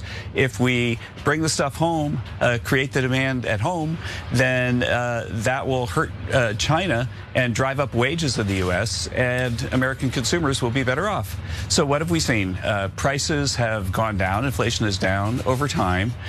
Import prices dropped a lot in the first half of the year and then leveled off, and real wages were up $1,400 on average last year, which means that consumers were made better off by the tariffs. And so consumers couldn't have been made better off by the tariffs if this New York Fed analysis was correct. It's really just an embarrassment. I can't imagine who signed off on it, frankly. I gotta say, you gotta give the Trump administration some credit because suddenly you're seeing pro-tariff commentary on CNBC, which you never expected, right? But no, we lost manufacturing jobs last year. We lost manufacturing jobs last year. Like the whole sell, the pitch that Trump made to the American people in regard to these tariffs was, yeah, there's gonna be a little bit of pain in the short term, but we're bringing manufacturing back, baby. Except we didn't. We lost manufacturing jobs in 2025. And in fact, the Bureau of Labor Statistics had to do a revision when it came to the jobs numbers from last year, 2025. The first year Trump implemented his tariffs, and they had to revise the jobs numbers down by nearly 1 million jobs. So he's just straight up lying to our faces here. And look, the Federal Reserve of New York is not the only institution that has found that these tariffs disproportionately impacted American companies and consumers. Here's CNBC's Steve Leisman responding to Hassett's claims that the New York Fed study wouldn't even be good enough for a first semester econ class. More than the first semester econ class, the report was an extension of the methods the researchers used in a peer-reviewed paper based on Trump's 2018 tariffs. In fact, there were 7 papers that came to a similar conclusion. Kiel Institute says 96% paid by domestic entities. Yale Budget Lab 96%. An NBER paper said 94%. Goldman Sachs said 88%. The New York Fed researchers appear to have done exactly what Hassett accused them of not doing. Taking into account how tariffs change import volumes, they did find the share borne by exporters increased slightly over time, which is good news, as importers rearrange some supply lines. So this isn't the first time that the Trump administration have demanded consequences over studies they didn't like. If you guys can remember, in August, Trump called on Goldman Sachs to replace its top economist after the bank concluded that US firms and consumers would bear the costs of the tariffs. Trump also fired the head of the Bureau of Labor Statistics because he didn't like the jobs report that they put out. And Trump has attempted to remove Fed Governor Lisa Cook, while the Justice Department has launched a criminal investigation into chair of the Federal Reserve, Jerome Powell. Cenk, back to you. Yeah, so I'm not gonna debate the tariffs. At this point, it's obvious. And it's obvious not because tariffs are always bad, but because of the maniacal way that he did it. For example, he was talking to the former prime minister of Switzerland, and at that point he'd cranked up the tariffs to 30%, which is crazy. So she's trying to talk him out of it and lower it. And he says after the call, I didn't really like the way she talked. So instead of decreasing the tariffs, he increased them to 39%. Oh my God. Because she hurt his feelings. That is so deeply irrational. I don't have to make an argument against it. Authoritarians tend to be very sensitive, I've noticed. Yeah, 100%. I mean, that's part of the reason they become authoritarian. Yeah. They're desperate to have power over people because they think, like, I don't want to get into the psychology of it, but if you're a confident person, you don't need to oppress others to go about your business, right? So, okay, now let's get to what's going to happen afterwards. So, in his first term, I said, after he passes the giant tax cuts for the rich and for corporations, they'll be done with them, and that's when all the aggressive attacks in the media will start. And let's be honest, that's exactly what happened, right? And you can go back and look at the timing, you can go back and look at me saying that. And then all of a sudden the Russia stuff came out, the impeachment stuff came out, etc. So in this case, he already did the giant tax cuts for the rich, so I was wondering why the press hasn't fully turned on him yet, right? They're still giving him those money for the fake lawsuits, they're still playing nice with him, etc. And now I think it's because he hasn't started the war with Iran yet. And so let's see if I'm right. My guess is, and that's why I say it ahead of time, after he starts with the war with Iran and it becomes clear enough that we can't get out, it's intractable, then that's it, mission accomplished. They wanted the giant tax cuts in the war with Iran, so then the press will turn on him, and then they'll start to talk about the tariffs more and about how he destroyed the economy. They'll bring up impeachment again. They'll go to X, Y, and Z. It's not that he doesn't deserve to be impeached for whatever, and I don't want to get into that, but like he's done 1,000 things wrong. But it's the timing that's curious. Yeah, definitely. Right? But look, to be fair, Cenk, he's been taking jabs in regard to the tariffs in mainstream media. And why is he taking jabs on the tariffs? Yeah, because that's the one thing that has not been approved by the donor class. No, the donor class despises the tariffs. Exactly. Yeah, no, 100%. Guys, I have to give you this amazing statistic that our producer Kate Patino found. So the tariffs have effectively been one of the largest tax increases on Americans since 1993. So let me give you the details. So Trump's tariffs equated to a tax increase of $1,000 per household in 2025. And that's according to a February 6th report from the Nonpartisan Tax Foundation. Households are expected to pay an additional $1,300 in 2026. That makes Trump's tariffs the largest US tax increase as a percent of GDP since 1993. And they are, of course, regressive. So if you make $50,000 a year, that extra $1,000 is devastating. Absolutely. If you make $5 million a year, it's irrelevant. $1,000, who cares, right? So it greatly punishes us. So later you will see, if I'm right, the bottom's gonna fall out, right? And then they're gonna blame Trump for the Iran war, which he should get every piece of blame for. But they're never gonna mention Israel and the people who actually started the war. They'll blame him for the AI collapse. And again, he is totally unprepared for that. The point isn't that he doesn't deserve blame for those things. The point is the timing, right? And then they will go back and I guarantee you, I know business people, they're furious at what that government official just said. And the reason they're furious about it is they need these type of reports to know what's coming up next. Information is vital in the stock market. If they have the wrong information, they'll make the wrong investment decisions. So hear me now, quote me later. Later, when the entire business community has turned on Donald Trump, they'll come back and they'll say one of the critical things was when he fired the guy who was in charge of the jobs reports. Right? And they'll come back and say, well, we didn't know if the economy was going up or down because you fired the guy who was telling us what the status of the jobs is, right? But right now, they still want things from Donald Trump. So everything is relatively copacetic. They don't like these tariffs. That's why you'll see the jabs on the tariffs, but they're still letting him run. Later, they'll turn on him with a fury and blame everything on him when they asked for a lot of these things. Well, Cenk, you and I have been doing this for a long time together.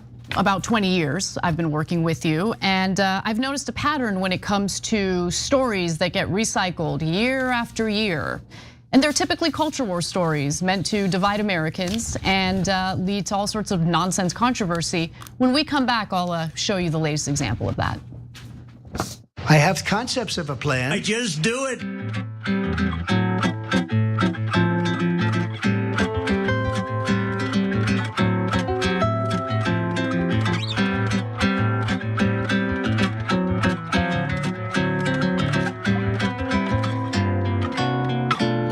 All right, back on TYT, so many comments, I can't possibly get to all of them. But YouTube members, let's say we'll start with Renee Marie Anderson Glenn. They say, I can't afford food and he's buying more warplanes. Yep. Chris Main says, I wish you were in the press conference in the White House to ask those basic questions that needed to be answered. What's the benefit of going to war for the American people? Yes. So Chris, of course, our issue is, since we haven't sold out, we don't get $540 million like Turning Point USA did, tons of free money like PragerU and Daily Wire, etc. So we can't even afford a White House correspondent. We could get one and that would be amazing and they would ask amazing questions, but we can't afford it. So if you can, guys, join up, tyt.com/join. We will take donations there. You can get annual membership with a couple months off there, but that's our real situation. Ivy Soul says, yay, finally made the live. I love that. Live, look, I love when people watch live. Please share the stream, ring the bell, do all the things you can to try to help the show in every way. If you're watching videos later, make sure you share, you like, do all those things. And it does help with the algorithm, it really does. And we love it when you watch live. OG Burning writes in, remember the USS Liberty? You know, guys, it's a funny thing. Earlier when I had heard about the USS Liberty, I thought it was a conspiracy theory. I thought that it had not actually been attacked, because every time it was mentioned in any passing way in national media, it was said that it was an anti-Semitic conspiracy theory. So I didn't even bother looking into it. Then I look into it, and I'm like, wait, it did happen. Yeah, it did happen. And Israel did bomb our ship, and they did kill 34 Americans and injured over 100. Yep. And we didn't have any consequences for them. We said, thank you, sir, may we have another. I think they paid some money to the family members of the victims, allegedly. But don't quote me on that, because that's what Ben Shapiro claims, and he very likely could be lying about that, yeah. Yeah, he's a giant liar, and he's totally is. But I don't know. He could be telling the truth. Anyways, it's not enough. Doesn't matter. They killed him. Like they killed our people. Like that's what matters. Imagine what would happen if Iran attacked one of our ships and killed 30. In fact, you don't have to imagine. It'll probably happen soon after we attack them, and then they'll cry bloody murder over it, right? But USS Liberty, they're like, shut up. That's Israel. They're above you, and you're below them. So you take it, and otherwise you're all anti-Semites. Tom Terrific 3 says, if Greater Israel is a religious project, then isn't it violating the Constitution by supporting it? Look. They did pay $12 million in compensation. Oh, okay, wow, that sounds amazing. And then we gave them $300 billion, and they thought, idiots. We give you 12 million for this thing. We get to murder your citizens whenever you want, and then you give us 300 billion anyway. By the way, they've murdered 9 Americans in the last 3 years. There's been no accountability at all. They literally can murder American citizens and get away with it. It's very literal. 12 million, not billion. 12 million, yeah. That's what I'm saying, it's a joke.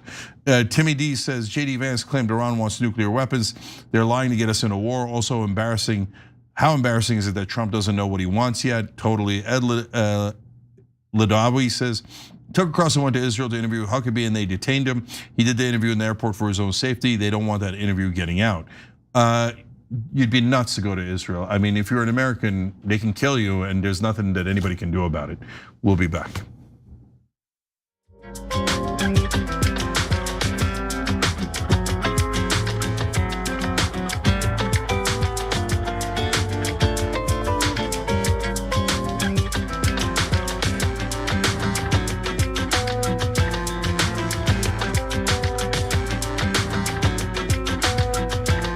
All All right, back on TYT, Cenk and Anna with you guys. More news. Let's talk about the Olympics, not about the athletics or how impressive the athletes are. We, of course, have to turn it into a culture war issue. I don't know why we don't start vetting these Olympians before they actually start to represent us overseas for their patriotism. My friend at the Federalist, Sean Davis, he wrote this, not Sean Davis, Sean Fleetwood, he wrote this great article. He said the patriotic thing to do is actually to root against these unpatriotic Olympians because they're going out bashing us. Why should we cheer for them? Why should we want them to win? Yeah, we don't do patriotism tests on our athletes who compete in the Olympics because we don't live in North Korea or China or well, we're not supposed to live under authoritarian regime. So like the Olympics are about whether you qualify and whether you're competitive. Doing patriotism tests on people is not the type of thing I would want in the country I live in. But Cenk, I don't know, maybe I'm crazy. What do you think? I think that they start these culture wars to distract you and don't fall for it. Later, I'm gonna go on a rant, that'll be fun, about Bad Bunny and Kid Rock and these athletes and what the whole point of this is. And we'll talk about the people who are primarily responsible for starting the culture wars. So the 2026 Winter Olympics kicked off in Milan. I really wish I were there right now, but nonetheless, it kicked off earlier this month and multiple US athletes have used this international platform, to air some of their discomfort in representing the United States, considering some of what the US government has been involved in recently. For example, Hunter Hess, a freestyle skier from Bend, Oregon, told reporters in a recent press conference, "It brings up mixed emotions to represent the US right now. I think it's a little hard. There's obviously a lot going on that I'm not the biggest fan of, and I think a lot of people aren't. Just because I'm wearing the flag doesn't mean I represent everything that's going on in the United States. I think for me, it's more I'm representing my friends and family back home, the people that represented it before me, all the things that I believe are good about the United States. I just think if it aligns with my moral values, I feel like I'm representing it." Okay, so let me just pause for a second. Whenever I talk about how much I love this country, how much I love the United States, I'm specifically talking about what this country's constitution represents, and more importantly, I'm talking about the people of the United States. I think this is the best country. I think we do have the best people. I don't think our government has been, fully representative of the best interests of the people of the United States for a long time, to be quite frank. So I hear what he's saying. He's kind of like equating loving the United States with having to love our government. I don't think you have to love our government. I think our government is supposed to be accountable to us, and they haven't been for a really long time. And so anyway, that's my response to this. But notice I'm not losing my mind about it because ultimately I don't really care what anyone thinks in the Olympics, right? I'm not gonna let it get under my skin, but for whatever reason, conservatives seem to lose their minds over this kind of stuff on a regular basis. Yeah, so look, first, as always, we're fair. So I remember when sometimes athletes would criticize Obama and people would go nuts. Who cares? He can't say that about Obama. Yeah, he can. So what? Well, what difference does it make? And so same thing is true of Trump, etc. During the lead up to the Iraq war and afterwards, were we supposed to say, "Oh yeah, I'm super proud of Dick Cheney and how we started this war for no reason, and now we're torturing people and wiretapping our own citizens"? No, you don't have to be proud of every single thing the US government has done. All governments do terrible things, right? So it's perfectly fine. I mean, look, real quick, I'll just say this, and then later I want to talk about who's starting these conflicts. But okay, so you don't like Bad Bunny's music. By the way, I'm not that into Bad Bunny's music either. But anyway, so what? Kid Rock, he said he's totally for Trump. So what? Why do I care? I don't care at all. And so if they're for or against Trump or whatever, I just can't find a way to care. And I think that the reason people care so much is because there's an entire complex. Cottage industry. Yeah, a culture war complex. Yes. That is trying to get you to hate each other by emphasizing these issues. I mean, this woman who's like talking about, oh, we should test their patriotism before they're allowed to compete in the Olympics. Do you want us to print out a massive photo of Trump and hang it up in our living rooms and then have government censors come and make sure that we have it in our living rooms, that we pray to it every night? And how do we, like, what is that? Hold on. How do we test patriotism? So for example, if I tested Donald Trump said after he lost the election in 2020 that we should terminate the Constitution. That's the least patriotic thing I have ever heard. So that's it, he can't compete. And what else he can't be president? I don't know. I mean, who's testing the patriotism and what does it mean to be a patriot? Is it patriotic to risk the lives of our soldiers in order to fight a war on behalf of a foreign country? Is that patriotism? Just curious. Yeah, because that's what we're about to do in Iran, brought to you by Israel. I don't want to touch on that in the Olympics in a I've been second. working for this show for, in April, it's gonna be 19 years actually. And 19 years straight of the same recycled BS story.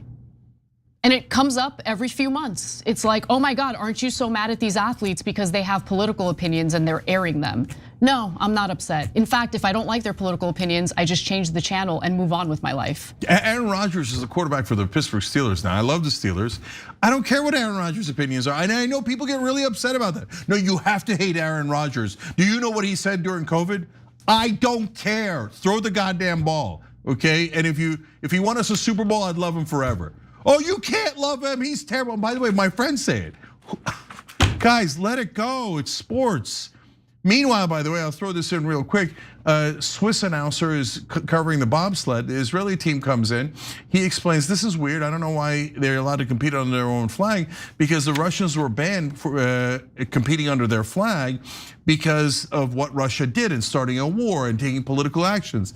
And they're like, well, Israel started a war, and these guys, one of the bobsled guys was deeply political, and in fact, he insulted the Palestinians when he first came in, made fun of free Palestine, was in favor of a genocide. So he's like, why aren't the rules being applied to him in the way that they were for the Russians? And then he mentioned a French example. You know what they did? The Israelis complained and they removed that segment from on air. Why? Why are the Israelis controlling everyone's media, everyone's government? No, what the guy said was perfectly fair. See, that's an interesting political issue that's about the Olympics, and what you're allowed to say about the Olympics or not, that gets to, if it's not a First Amendment issue because it's international, but the concept of freedom of speech, etc. But okay, what does Rando Bob think? Who cares? But again, Anna, you got more before I get in? No, I don't have more because I'm already annoyed with the story. It's a non-story. Okay, they have political opinions. And I also get the context of it's the Olympics, they're representing the United States, but I would venture to say they're in this international setting with athletes from all around the world. And it doesn't feel good to be an American knowing how much our country at this moment is alienated from the rest of the world because we keep launching wars. We kidnapped the leader of Venezuela so we could take their oil. So they probably feel this pressure to distance themselves from the government because our government, through their foreign policy, has been victimizing various countries. So you get what I'm saying? Yeah. I remember during the Bush era, it was the first time I had ever traveled out of the country. This is in 2007. Everyone in our tour group, mostly Australians and South Africans, were openly hateful toward me and my best friend. I traveled with my best friend. And they kept playing that song, American Idiot by Green Day. It was bad. And obviously I was highly critical of the Bush administration. I felt like I needed to air that so people would stop harassing us. I'm not saying that's what's happening to these athletes, but can we at least acknowledge when our government is acting in a belligerent manner, when they are literally going out of their way to use our military assets to steal natural resources from sovereign countries? It's just not a good look for these athletes who are, again, on the international stage competing against athletes from other countries. So lastly, I promise you where it comes from. Look, historically, Fox News. So remember Bill O'Reilly started the war on Christmas?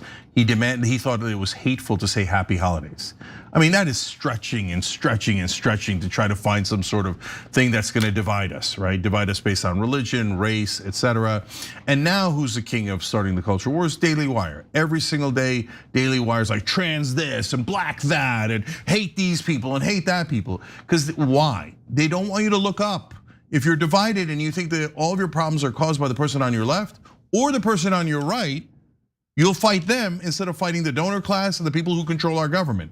That's why you get this steady stream of culture wars through the media so that you're distracted and don't realize who's actually running the country. Random Olympic athletes are not running the country. Random left-wingers or right-wingers are not running the country. The donor classes. Finally, the Israeli bobsled team came in 26th out of 26. Nice. And then when people pointed that out, they're like, no, you don't understand our sport. We did great.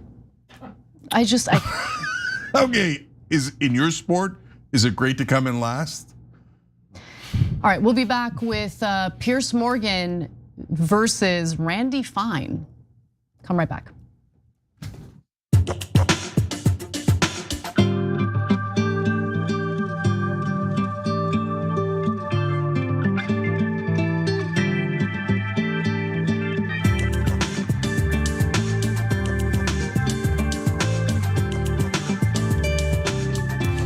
Back to members on TYT.com. Impeach for Peace says, how much will this deployment cost us? Even if they don't go to war, tens of millions, hundreds of millions, more?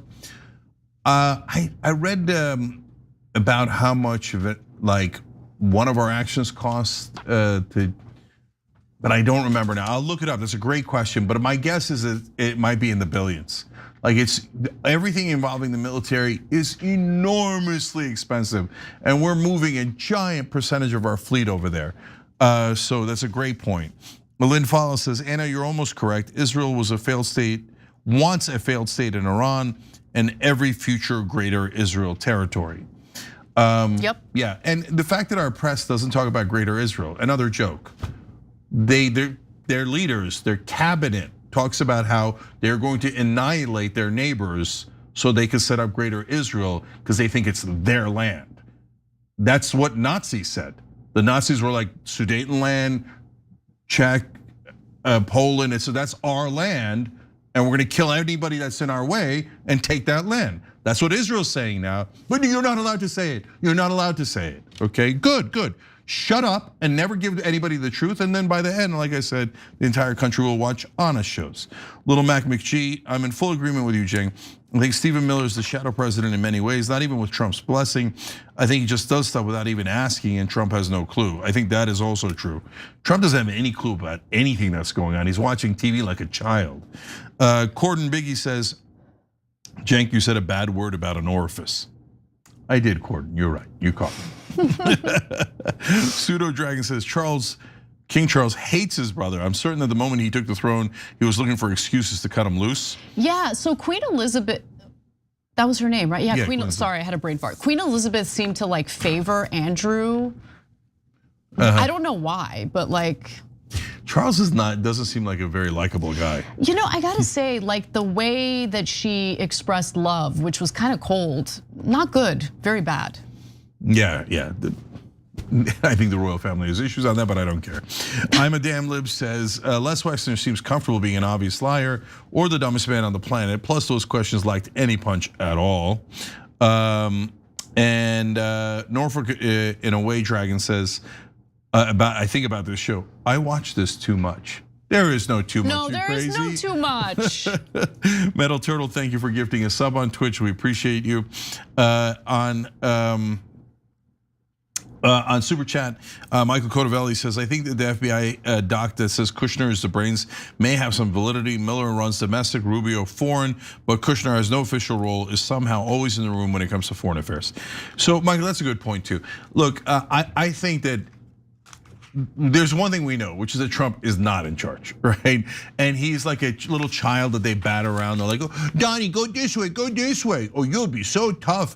You'll get to control the whole Western Hemisphere if you attack Venezuela. He's like, oh, really? Well, people like, well, I'll be stronger, right? So they're just like batting him around the White House. Elliot ZP says, I think that their plan is to take out the defenses, then empower the Kurds to occupy Western Iran and cut off the oil-rich parts of the southwest. 1 week central government, internal conflict away from capital. That's an interesting theory, Elliot. Don't know much about it, but I'm glad you shared that with us. And I am out of time, damn it. All right, we'll be back.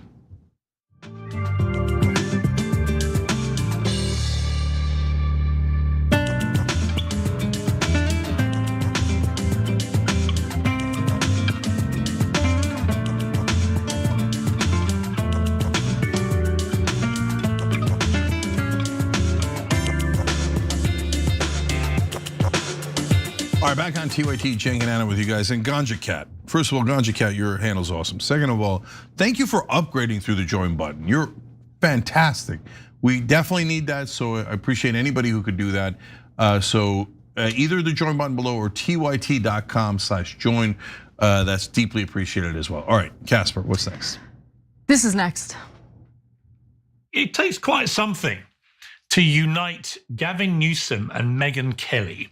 And what it was what you posted on X. The reason it enraged people so much was just so brazenly bigoted. You made no attempt to even hide it.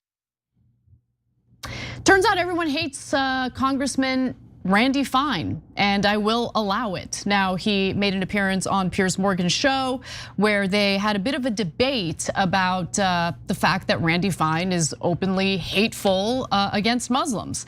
Now, what spurred this discussion was this post by Congressman Fine on X. He says, if they force us to choose, the choice between dogs and Muslims is not a difficult one. Now, what sparked that disgusting commentary? Well, he was apparently triggered by a satirical post on X by a woman who actually dedicates her life to fighting for Palestinians. I suspect that's the reason why he was actually triggered. Nardine Kiswani had said, finally, New York City is coming to Islam. Dogs definitely have a place in society, just not as indoor pets. Like we've said all along, they are unclean. So he's pretending like she was being serious about banning dogs or something in New York City of all places to justify his disgusting, disgraceful post where he's saying that he would choose dogs over Muslims. Okay, great. Now, Morgan gave a fine hypothetical scenario, right? What if someone wrote a similar post but switched out Muslim for Jews? Let's see how he answered. If somebody posted, if they force us to choose, the choice between dogs and Jews is not a difficult one. How would you respond? That's a great question.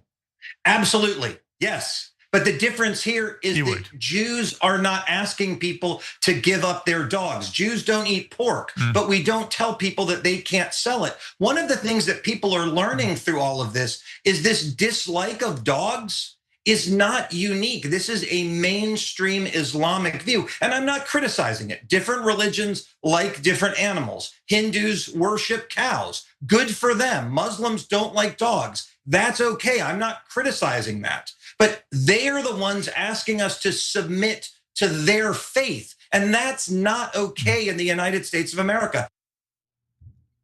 So Cenk, your 2 cents, was that convincing? No, I'm gonna go beyond 2 cents here. Okay, so of course, as soon as I saw the Randy Fine thing, I said the same thing Piers Morgan just asked him, what if you replaced it with Jews, right? And what's amazing about Randy Fine is like, no, that would be unacceptable if you said it about Jews. And he's like, oh, I have a reason why I'm allowed to say it about Muslims. No, you don't. So first of all, this whole thing about dogs is, I think, a misnomer. So yes, some Muslims feel that dogs are not clean, like pigs are not clean, and Jews also believe that pigs are not clean, but not dogs. Why? Because it's in some hadith or something, right? Is that a? She wasn't being serious. Okay, hold on. Who cares? Who cares? She wasn't being, my parents think dogs are unclean. You wanna know what happened? I brought a puppy home and my parents fell in love. Like, we're not having a real conversation right now about Muslims trying to ban dogs in the United States of America. Yeah, when she says finally New York City is coming to Islam, she's joking, right? New York City is not coming to Islam and it's all becoming Muslims, etc. Nobody's banning dogs. The point I'm making, Anna, is that position Like they make it seem like it's universal, all Muslims hate dogs. I know tons of Muslims who have dogs. That's not like that's a minority position held by some, let alone the fact that it's not being enforced in America. That's absurd, right? So he just wanted an excuse to attack Muslims again.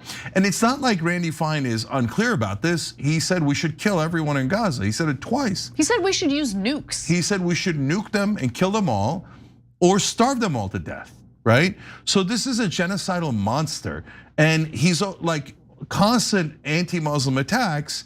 And of course, the minute you criticize Israel a little bit, his fat ass will cry all day about anti-Semitism. Let me just say something and be very clear about it.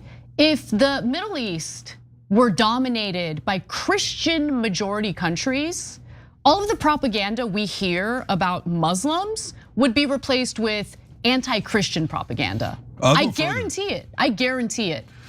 If so when the Zionists were trying to pick a place for land that they were going to take from whichever the locals were, they considered a place. They considered Uganda, Palestine, and Argentina. If they had set up Israel inside Argentina right now, in our entire lives, we would have heard about South American terrorists. The real problem is that the South Americans, by their nature, are terrorists and violent and savages. And you can't deal with them. You just have to kill them and take their land, right? That's the propaganda we would have heard our entire lives. We would have never talked about Muslims. All we would have talked about is South Americans. They're the real problem. By the way, we don't even have to do these like thought experiments. Think about how our fellow Americans are treated if they push back against US policy that doesn't prioritize Americans and prioritizes Israel instead. Yeah, they're called anti-Semites. They're smeared, their lives are destroyed, they're fired from their jobs. So just think about the propaganda and where it comes from. So let's go to the next one, because after some back and forth, Morgan got to the point. He just straight up asked Randy Fine, are you just the type of person who just hates Muslims? Is that what this is really about? I think the answer is already obvious, but let's hear what Randy Fine has to say. Do you basically just hate Muslims? Not at all. Not in the least. I like radical Muslims. So there are Muslims who want to live in peace with us. Not every Muslim wants to take our dog away. Many come to America for freedom and opportunity, and I think that is fantastic. But I have seen the most horrific things. October 7th radicalized me. Watching on October 7th, Muslims in Tampa, Florida, have a rally celebrating while people were being killed, listening to voicemails of parents, of children calling their parents in joy because they had shot and killed 10 people. I saw what aspects of this culture are capable of. That does not mean they are all like that. They are not. But the problem we have in the media is they categorize it as though it is this tiny, teeny, weeny fringe. It's not. It's meaningful. It's also not 100%, but it's also not 0.1%. That's interesting because the last 2 years radicalized me, that's for sure. Israel's Hannibal directive, where they will literally kill their own if they believe that Palestinians, or I should say members of Hamas, are taking them hostage. That radicalized me.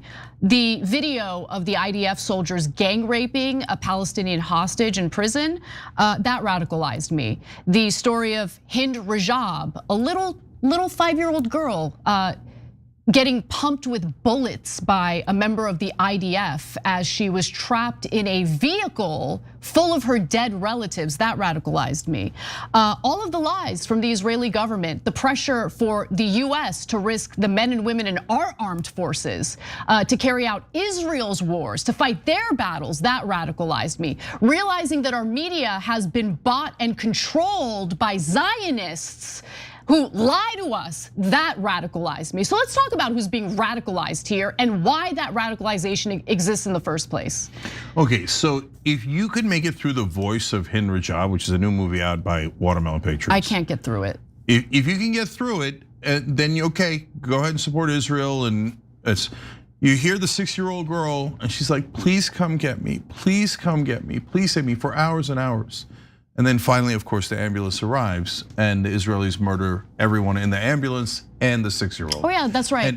And they knew that she was there. They knew beyond a shadow of a doubt that there was a 6-year-old girl there and they murdered her. That's what Nazis do.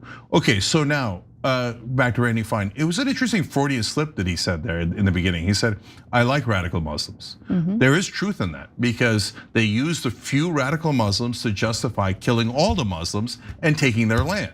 So he's right, Israel loves radical Muslims. All you need is a couple, you just let them in. Oh, golly gee, the great IDF could not show up for 6 or 7 hours. Oh, by the way, there's Israeli soldiers on tape saying we got a stand down order, okay? So yeah, Randy Fine loves radical Muslims because it allows him to steal half of Gaza. In his case, he might have eaten it. Now when he says, look, this is not a small portion of Muslims, this is a very large portion of Muslims that are radical, right? Okay, now what if we said that about Jews? Now, not all Jews are bad, but it's not a small number of Jews that are bad. It's a huge number of Jews that are the problem in this country. Well, your head would get taken off, and rightfully so, right? That's a terrible thing to say, and it's not true. But he says it about Muslims. You just heard him say it, okay? And what a lie about, oh yeah, I saw Muslims in Florida celebrating October 7th. I don't believe a word he said. But on the other hand, have you seen people in favor of Israel celebrating what Israel's done in Gaza? Yes. Tons and tons and tons of Israeli supporters that are celebrating that genocide. And I mean, guys, watch interviews from Israel, including the population. They love what they did in Gaza. So are there good people and giant numbers of good people that are Jewish overall that are against the genocide? Definitely, okay? And so, but like every accusation by a supporter of Israel is a confession, right? So they must have enjoyed the violence because when Randy Fine was watching the slaughter of 20,000 children, he loved it. Randy Fine is a stain on this country. He is an embarrassment to what we are supposed to hold as our values as a country. He is hateful. He is just, I mean, there is no point in even having a conversation with this guy and giving him an opportunity to engage in like plausible deniability regarding his own hatred for an entire group of people. And so I've got zero love for him. I hope he gets elected out of office. He should not be representing any Americans in this country. He is an embarrassment. That's all I have to say about him. Yeah, and if you root for killing 2 million people, including the grandmothers and the children, you're a Nazi. And that's what Randy Fine is. Yeah. There's a Nazi inside our Congress. We should get him the hell out. Meanwhile, they censured Ilhan Omar because she said about lobbyists, it's all about the Benjamins. Yeah. They made a national story out of that, congressional hearings and censure. And Randy Fine has been saying slaughter all the Muslims for year after year, and nobody does anything. So gee, are we in danger of a Muslim takeover or as a different country taken over already? All right, we're gonna change it up completely when we come back. We didn't do Operation Joy on Tuesday, so we're gonna bring it back for Thursday. So everybody's gonna get to see it, and then at the afterwards, I'm gonna interview the head of our revolution. All right, so come right back.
right, guys, back on TYT. We're going to do Operation Joy here on Thursday. Normally we do it on Tuesday, but we had this great interview. In fact, someone wrote in about that.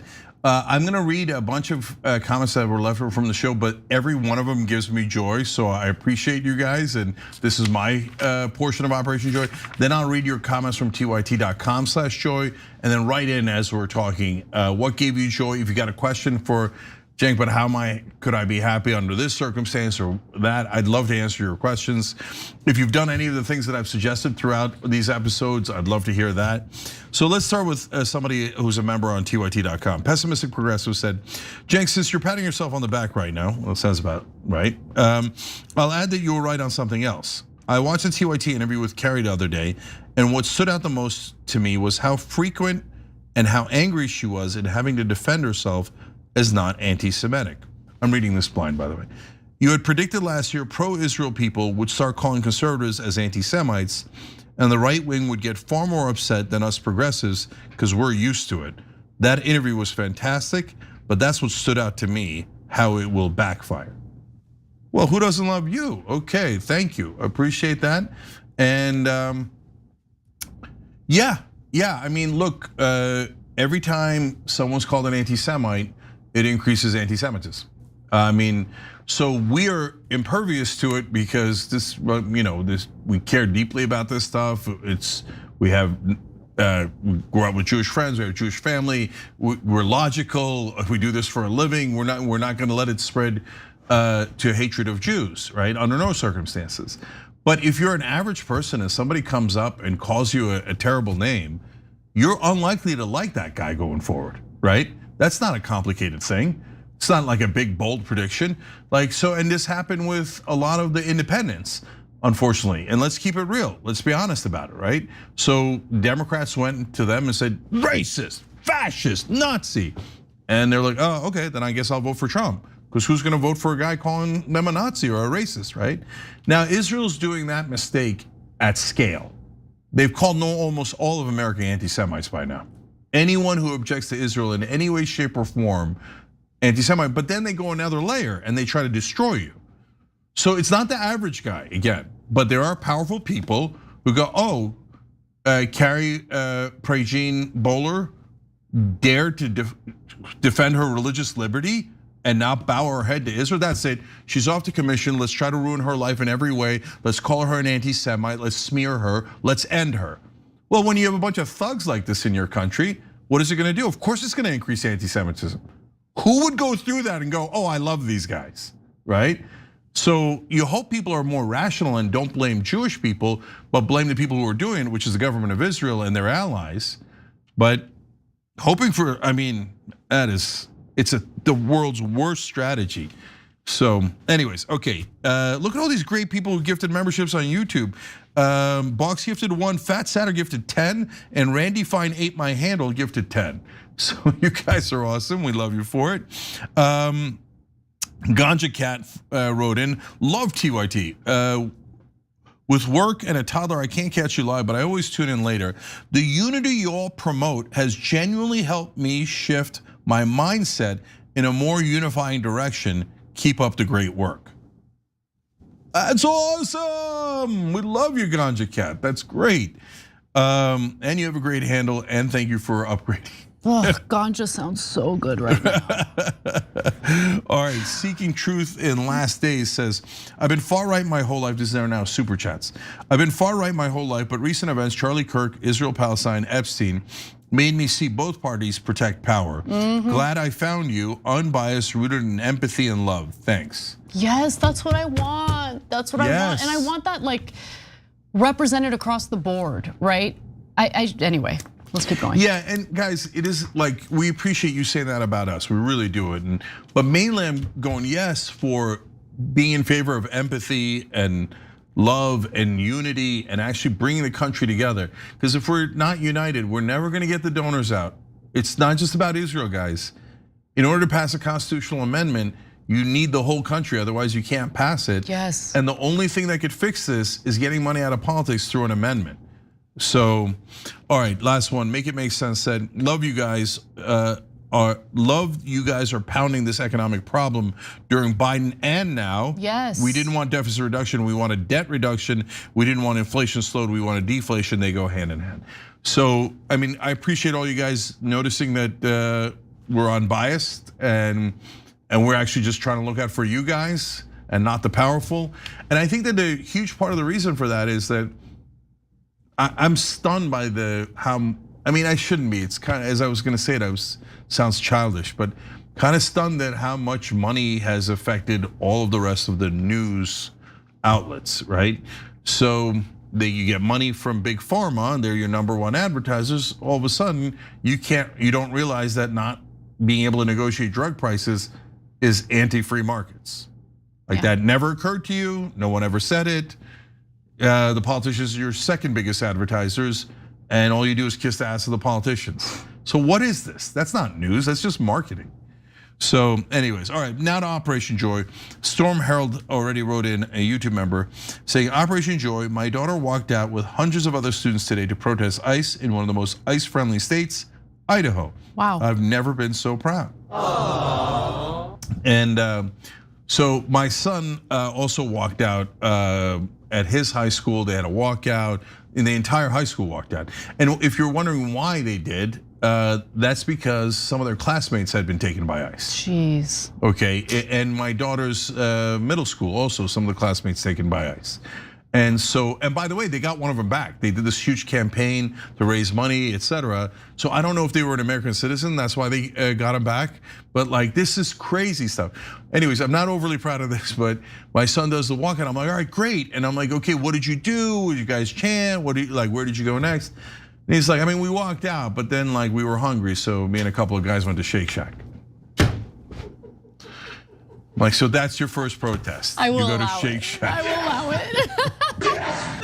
Well, Jake, what did you want them to do? Start rioting? Like, no, but I mean, that was the right choice. Okay, but I don't know, do something protesty. Like what? Nah, come on. Come on, They Jake. did. Walking out was the protest. They walked out of class, you know? What am I gonna do with Come you on, guys? Jake. You got to remember when you're in high school, like any opportunity to ditch class. Come on, dude. I know. So, we had a protest in high school. I don't remember what it was about, but I remember I got animated by it. I know you're shocked. And so as animated as you were when you were, what was the name of that little Cuban kid? Elian Gonzalez, when you went to a Cuban protest, but you had the opposite view of the Cubans and they almost beat you up, literally. Not almost, they definitely did. Someone pinched your ass. Yeah, that's like one of the all-time part. stories. Yeah. So it's like, This was my ass. So like almost everybody who's a member knows that story, because I've told it so many times. But for those of you who aren't members, because this is it for everyone. Yeah, I went to an Elian Gonzalez protest. I thought there was going to be a counter protest, and I had sent Elian home. I'm doing the super short version of the story. Sent Elian home, and I didn't think that it would happen in America, but 100 angry Cubans attacked me immediately. They ripped my shirt, they scratched me, but punching me in the back of the head. But meanwhile, an older Cuban in the back is grabbing my ass the whole time. He's pinching my ass. And I'm like, the whole time I'm so distracted. I'm like, my clothes are asunder. I'm like getting pummeled. A bunch of people are kicking me. But the only thing I can think about is who's pinching my ass? I gotta say, like, Cubans have perfected the butt. Like, they've got amazing butts, okay? So the fact they have perfected it. Okay, they just have. So the fact that a Cuban was impressed by your butt to the point where in the middle of this melee, he felt the need to pinch it. I don't even know if it was a man. Was it a man? Yeah, it was an older man. Okay, you should feel flattered by that. I guess, but I have to say, I've never told this part of the story. And I remember thinking, why is he just pinching it? What else did you want him to do with it? No, because that's what I couldn't understand. Because like if it was sexual, I assumed that he'd go full bore, right? And so, but how is this a sexual pleasure, right? So then I'm like, is he trying to hurt me or is he getting off on it? I don't get it, because what is this? No, you pinch a butt you like, and you gotta get it in the best you can. I mean, it was a chaotic situation. He couldn't really go full bore. Okay, I'm glad no one got it in. But that night, Bill O'Reilly said to his audience that I was a well-known communist agitator. I was a Republican at the time. Did he really say that? Yeah. I don't remember that part of the story. Oh, yeah. Why did he say you were a communist agitator? You were because there. He's a liar. I was stunned by it. I was like, wait, what? That's not even remotely true. There's no one who could possibly even say that that's true. But also, Jake, God, you love to get involved. You like, yeah, I can't think of anything I would be less interested in getting involved in. Like, it's none of my business. Like, this is a terrible situation. Let them figure it out. I'm not gonna go to I'm not gonna be the counter protester. In Little Havana? In Little freaking Havana, no. I didn't know they were gonna attack me. I didn't know that happened in America. No, Cubans got that fire. Well, that's not a fun fire, okay? It could be. No, well, no. It wasn't in that case. I gotta stop. Anyways, yeah, you know why? Because I got tired of people being like, of course we should ignore his dad and make sure that we don't send him to his dad. And I'm like, that doesn't make any sense. Like, I hate, that Castro was running Cuba at the time, etc. And I don't want that. But it's his dad. No, it's his biological father. I agree with your take on it, and his father should have his son back. But I wouldn't have gone to the protests, and I wouldn't Yeah, that's me. All right, so let's go to the things that we have at tyt.com/joy. Somebody sent this in about a missing pen. Do we have a picture of the missing pen? Actually, yes, Cenk. Have you seen this pen? I don't know what you're talking about. It wasn't me. All right. Okay, that's an inside joke for one of our members. Enjoy, okay? Clip that out and have fun with it. Okay, we even do inside jokes for you guys. All right, so now, I have more. Let's go to Galfer. He said, this is what makes me smile, seeing somebody that gets it and they speak up so that others can start to get it too. And he refers to a video here. So I don't want to play the whole video, but I want to give you a sense of it. So let's watch a little bit of the video Galfer sent in. When I say the left, I am not talking about the Democratic Party. F them guys. I am talking about the people. The right wants uniformity, cultural, religious, racial, ideological, one way of being that applies to everybody. They want uniformity and they demand obedience. Diversity disrupts that and is seen as a threat. The left isn't threatened by diversity. They don't want to be forced to conform to a single identity that someone else has chosen as the correct one. All they want is the right to exist, dignity, and equality. But the right doesn't just oppose ideas on the left, it opposes the existence of people on the left. Anyone who doesn't conform, even people like me, who is the epitome of what the right wants. White, straight, not trans, Christian, married, father. But since I believe all people have the right to exist, my presence alone is seen as an act of provocation. When people are told they don't belong, their existence itself a violation. So he goes on and on, but look, I get why Galfer liked it. So number one, he's like, F the Democrats. People wouldn't say that back in the day. I mean, before Biden, they'd be like, the left is great and the Democrats are great. So now folks are getting, no, the Democratic Party's got massive problems, right? And I like what he's saying about inclusiveness. And I think that the right is, portions of the right are getting better on that. They do, some portions have a long way to go. But what I love, forget about attacking the right, just what I love about the left, and part of the reason I'm on the left, is because he's right. We're more inclusive, right? We're supposed to be. And when we started pushing back as on the left was when they stopped being inclusive and saying like, no, if you're on the right, I don't want to hear you. I don't want to talk to you. I want to hate you.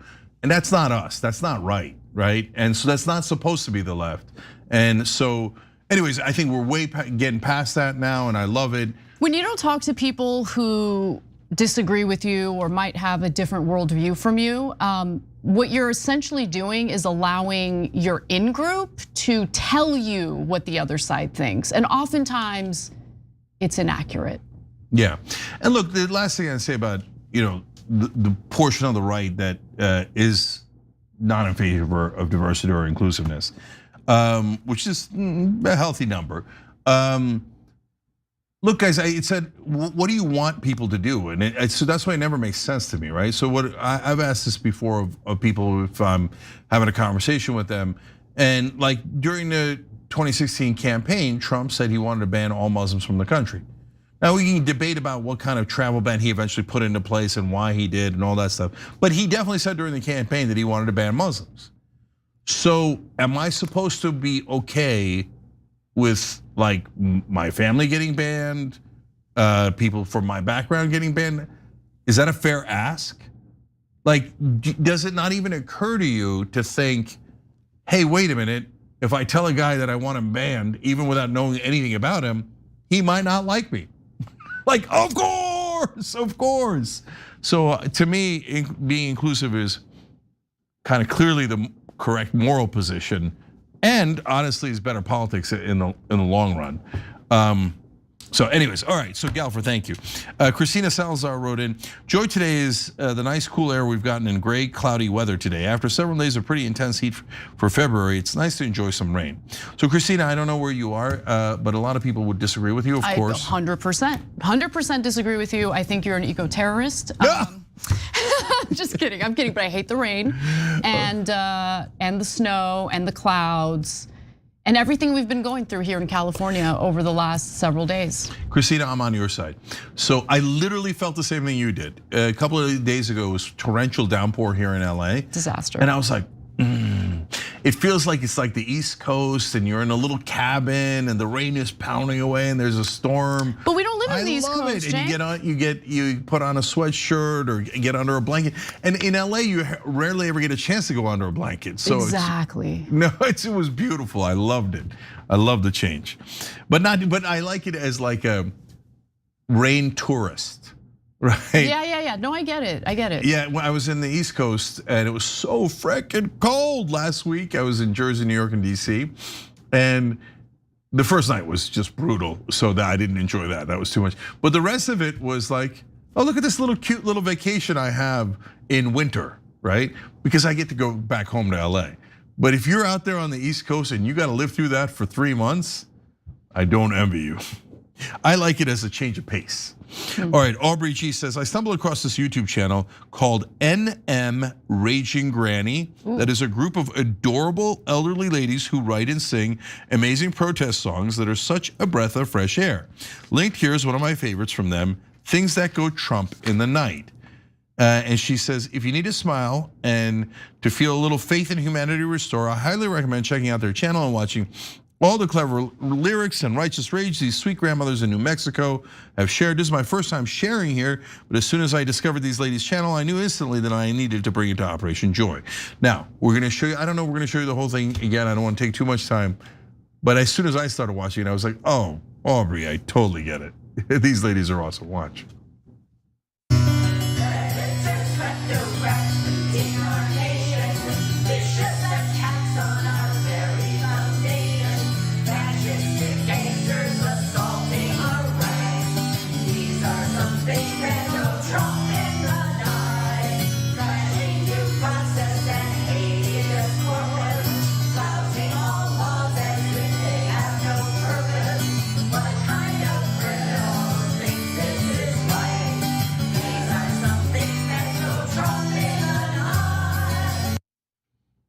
Damn it, that was so perfect. I love a straw hat. Yeah, I love a straw hat. So look, whether you agree with their political message or not, but most of us do, obviously. Come on, they're so fun. No, I just look, put the political message aside, although I do like the political message. People coming together, sharing their talent with each other, putting out art, and I just love, I especially love grandmas. They're my favorite. Yeah, they did something. They got together and instead of just complaining, they put together this beautiful thing and that's giving joy to other people. I'm always impressed with people who have a group of girlfriends later in life. Like they maintain their female friendships throughout their lives, because it's so hard to do. It's so hard to do. I don't know how people do it. Everyone is so busy. How do you do it? How do you keep the friend group together? Yeah, no, so for us with the guys that I grew up with in Jersey, we take a trip every year on Martin Luther King weekend. Yeah. So we at least see each other then. Sometimes in the old days we used to see each other during the draft too. So that's at least twice. Because now we're in Seattle, San Francisco, New York, LA, Washington. So we're dispersed throughout the land. In fact, some of the guys lived in Asia for a while, and they'd fly in from Asia to do the trip. Okay. Wow. And wow. So, yeah. And so, and that's how we keep together, and we have chat groups and stuff. And I love it. It adds greatly to our lives. But I get that it's difficult. Yeah, okay, all right. I have one last one here from Hannah Hartman. I also have to share this funny video the Young Dems posted on their Instagram of Cenk and Anna trying to pronounce, oh boy, Tuscarawas. It made us laugh a lot, but they actually did a pretty good job. Nice. It's Tuscarawas, just FYI. I'm so bad at pronouncing it even when you put the pronunciation. So she included a video that the Young Dems in New Mexico made of us. So this is New Mexico week, but anyway, watch. This is super fun. Organized a TYT watch party with, I'm gonna butcher this, Tuscarawas County, Ohio. Tuscarawas County.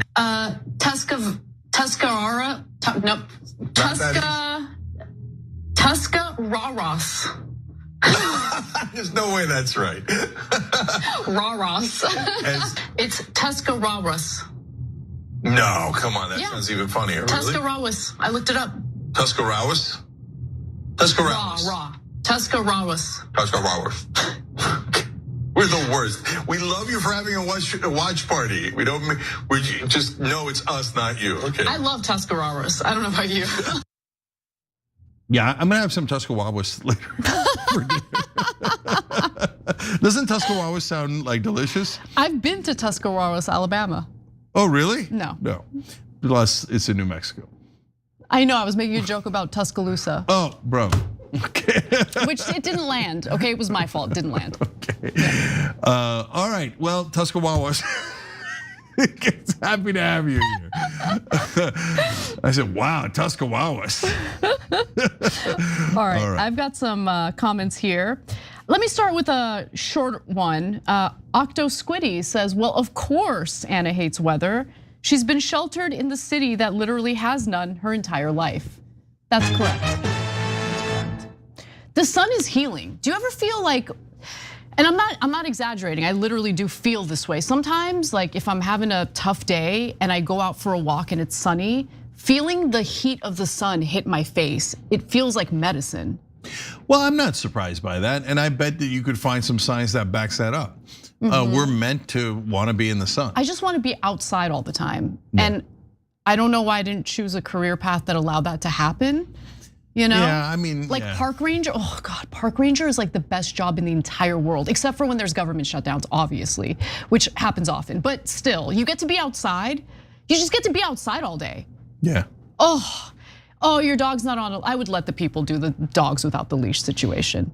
I've only had one interaction with a park ranger that wasn't pleasant. He's like, next time your dog's not on a leash. By the way, this was a hike in a very remote place.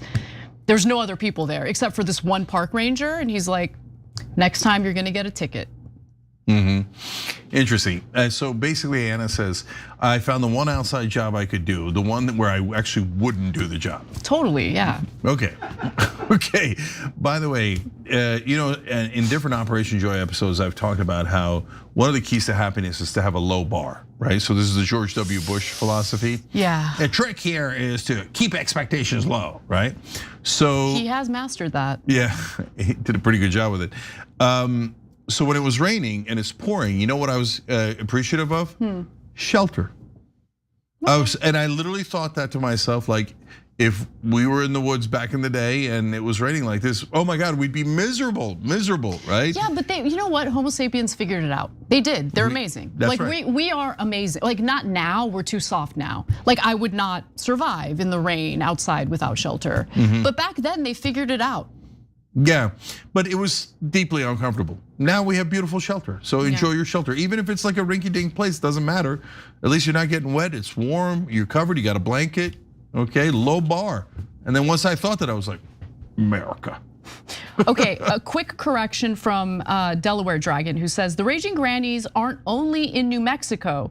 I guess they've kind of become local franchises. They've been around since at least the 80s? Really? Wow. Okay, see, learning something new every day, so do we. Have shared many protests with groups of them. That's amazing, okay. By the way, Winton, I think I can say this without getting in trouble. Winton Smith says, touch a raw ass. Is that a thing? Is that a? This was my ass. Well, that's what I was thinking with the Cuban guy. Okay, on that point, someone wrote in about that. Where did it go? My Cuban has looks and style, Anna, but can't sing or dance. Go figure. That's from Boomer Cat Dragon, but that wasn't the one I wanted to read.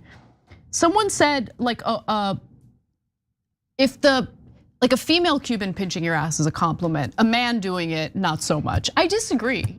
You don't pitch an ass unless you're impressed. Man or woman, doesn't matter. Interesting. Yeah. No, I see what you're saying. Like if it's a sloppy ass, you're gonna hesitate before really doing anything with it. Define sloppy. What is a sloppy ass? Like I thought of a guy that I just didn't even. You thought of a guy with a sloppy ass. Yeah, no, because I'm a guy, and so he was pinching my ass, so I thought of a sloppy guy. But back then, just please stop. No, I'm gonna say one last uncomfortable thing. Back then, I was toit. I was toit like a tiger. So I was 192 to 195. I'd get bummed if I got up to 195 back then. So really, yeah. So wow. 195 is pretty svelte, actually. Yeah, no, I mean, how do you think I was going out with Miss Jamaica and models and stuff? I mean, like it was again not a lot of competition in South Beach, but yeah, no, that pemphigus and they taking all the steroids effed me up. Cenk, you've got to stop working out. That's what people used to say back in the day. No, those steroids are no joke. The steroids that you have to take for medical conditions like prednisone and stuff like that. That's when I took it like nuclear levels, yeah. It makes you, when I had laryngitis and I needed my voice to come back and I took prednisone, I could not stop eating sugar. Like I couldn't. It was like this unbearable like addiction, craving, and it was all I could think about. Sugar, sugar, sugar, sugar. Yeah, so last thing I'll say, you read one last comment and then we gotta go. We got the interview with the head of our revolution and they're actually trying to do something in Congress. But the thing that also happened with me is that they said, you know, you could get moon face and I did. And so if you're thinking like, well, you already have kind of round face. No, moon face is like when you look like an orangutan. Like, so like it was crazy. But that's not why I'm bringing up. The other thing they said that would happen is that you get more emotional. No, it's like, I'll be fine, right? No, you get emotional. I went to my friend's house, Steve. You guys might remember Steve O from back in the day. And at the time, he had his first daughter was born, a little baby.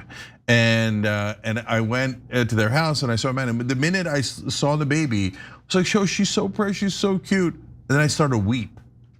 And they're like, "Cenk, you okay?" And I'm like, "What? Isn't it normal to weep when you see a baby?"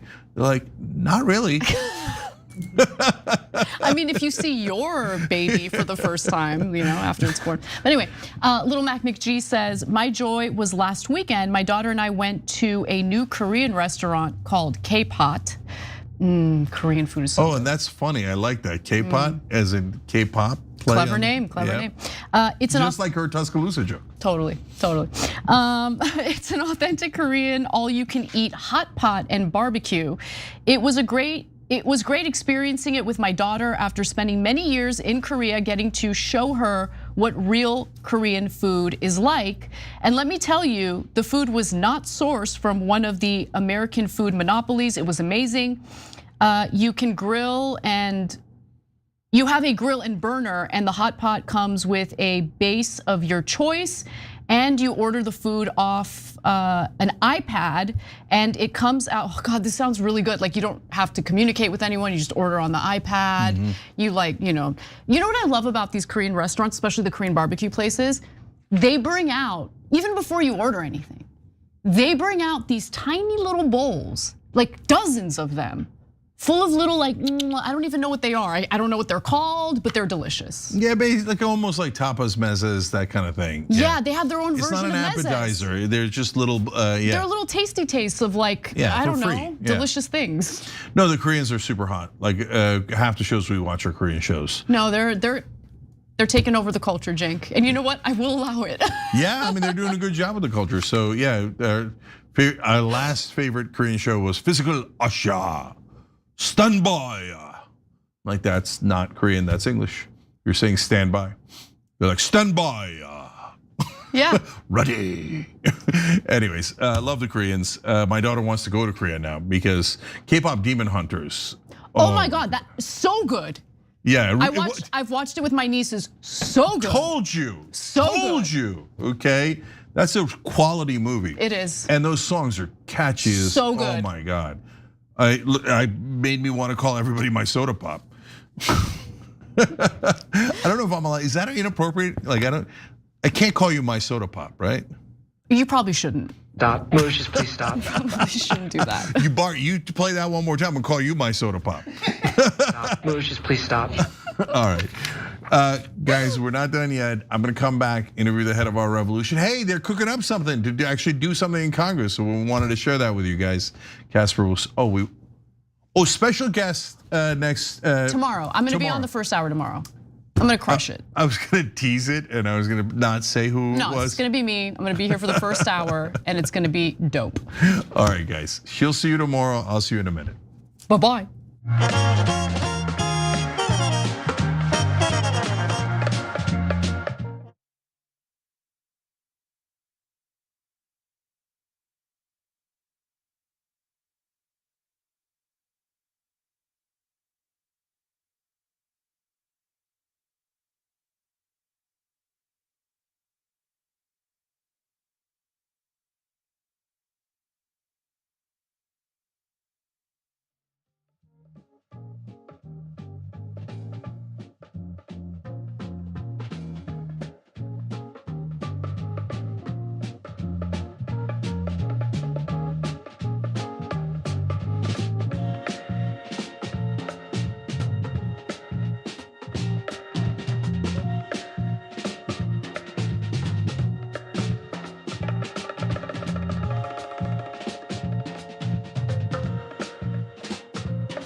All right, we found someone doing something in Congress. Wanted to share it with you guys.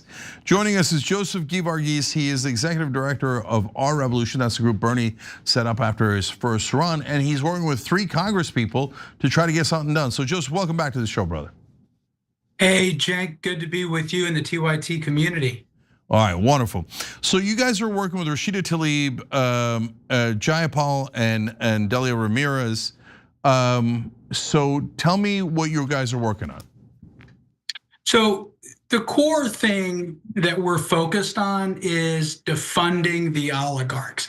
And just by way of background, Cenk, Donald Trump and the MAGA movement returned to power on a promise. They were going to drain the swamp. They were going to fight for America's forgotten men and women, the working people of America. But we're 1 year later, we're seeing the results. Donald Trump has turned the White House into an ATM. He is spewing out money for his billionaire donors and for his own family. And instead of fighting for the regular everyday people that he promised to fight for. And as we head into the State of the Union next week, the truth is the State of the Union is good if you're an oligarch, if you're one of those billionaire donors that's benefiting from Donald Trump's regime, not for everyday Americans. And let me share with you just a couple of the research points that we dug up since Trump has gotten into power. And it really illustrates the level of political corruption that is poisoning our system. Let me start with fossil fuel executives. They spent over $400 million to elect Donald Trump. What did they get in return? Over $153 billion in tax breaks and subsidies. That's a 34,000% return on their political investment. Let's take the AI oligarchs. They spent over $70 million electing Donald Trump and MAGA candidates. Since Donald Trump got into office and decided to deregulate AI, these AI oligarchs have seen their net worth skyrocket by $500 billion. That's a 700,000% return on investment. Another sector of the economy, the deportation industry. They invested, these are companies like Core Civic, Geo Group, CSI Aviation. They're involved deeply in all the anti-immigrant activities we're seeing around the country. They spent $5 million to elect Donald Trump and MAGA candidates. Now they're getting $5 billion a year in contracts with Homeland Security and ICE. And last but not least, the Trump family itself. Over the course of last year, they've seen their net worth go from right around $2 billion to almost $7 billion. That's a $5 billion increase in just 1 year. I don't know about you, Cenk, but my modest 401k portfolio doesn't see returns like this. This is oligarchy. It's what oligarchy looks like. And, we saw it a year ago at the Rotunda when Donald Trump surrounded himself with the titans of industry and took the oath of office. And what he was taking an oath to was fighting for enriching the richest in our society. And so let's talk about the legislation. We've got Rashida Tlaib, Pramila Jayapal, Summer Lee, Delia Ramirez, and several others, members of Congress, who are introducing legislation to defund the oligarchs, fund the people. And there's a core principle here, and this is really about restructuring our political economy to make sure that it works for regular people and not for the rich. And what the resolution does, it lays out a series of transformational items that we want our elected officials to fight for. That includes stopping contracts, loans, and grants from going to political donors. It includes breaking up monopolies in different sectors of the economy. It includes higher levels of taxation of the rich and of industries controlled by the billionaires, and includes strengthening worker power. But what we're talking about with this legislation and with the research is exposing the corruption, but ultimately trying to fix it and making sure that we don't go back to business as normal when Democrats win an election, whether it's in 2026 or 2028 or beyond. Yeah.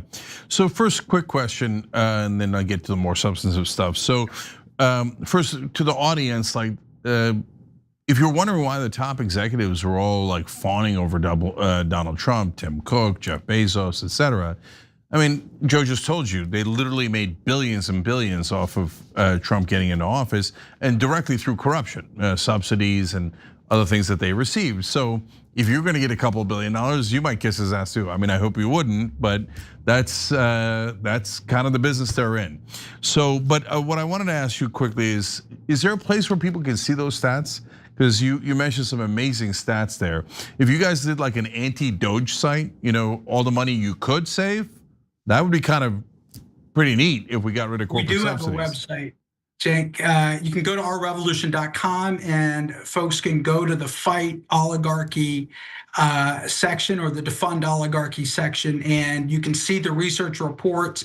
And we also have videos that are quite entertaining that really do tell the story of what's happened in our political economy over the last year. Okay, I genuinely didn't, I knew you guys had a website, but I didn't know that you had set it up with that. So that was a nice softball for you. Okay, so now let's talk about the specifics. So is this a series of bills? And if the Democrats win the House, will these bills be introduced? Well, it is our hope. We're getting commitments, and we have to make sure that we elect enough progressives and create a powerful progressive bloc that has influence within Congress to pass this. And I think it's not going to be just one piece of legislation. It's going to have to be a series of legislations that address all of the different aspects of our political economy that are broken, right? We need to address labor law. We need to address antitrust. We need to address the fact that, someone like Elon Musk, it's totally legal for Elon Musk to give hundreds of millions of dollars to elect a candidate and then to try to take departments under his control. For example, he wants NASA to be a subsidiary of SpaceX, just like Jeff Bezos wants Amazon Web Services to be a subsidiary, or wants the back end of the U.S. government to be to do business on Amazon Web Services.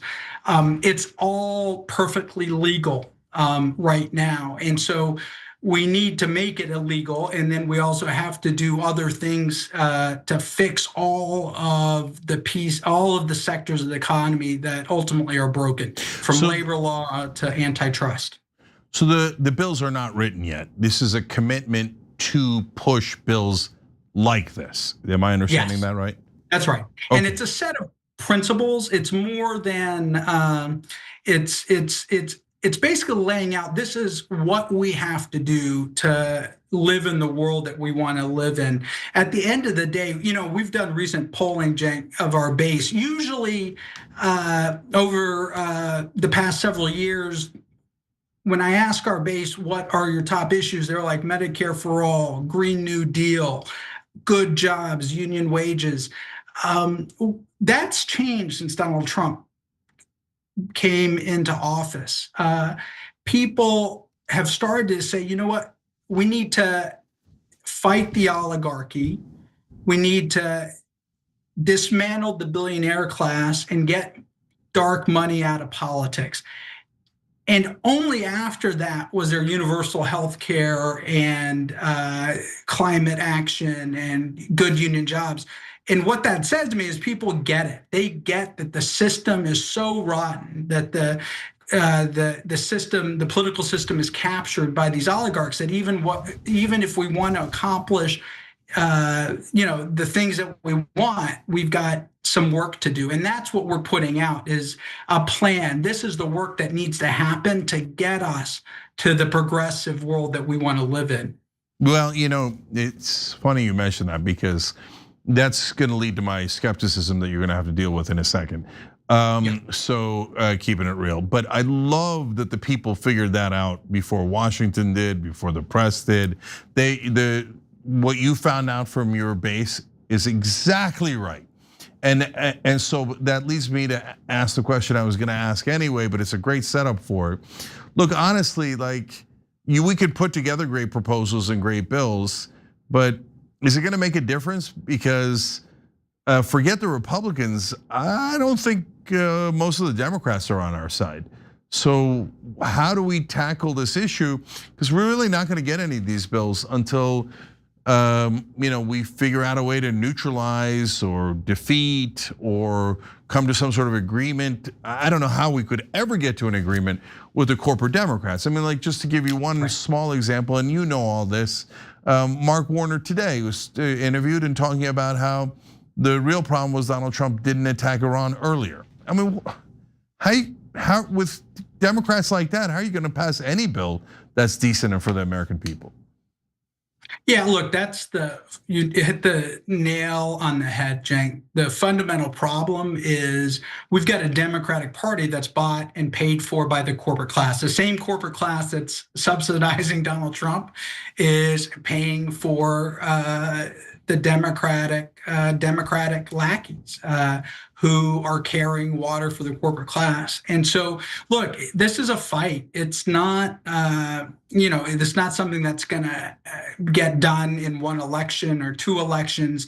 We're going to have to get into a knockdown, drag out fight within the party about what we stand for and who we stand with. And part of what we're trying to do with this resolution is draw a line and say that, a real People's Party cannot be complicit with these corporations, cannot be setting up a legal regime and a government that perpetuates the richest among us. And that's the line that we have to draw.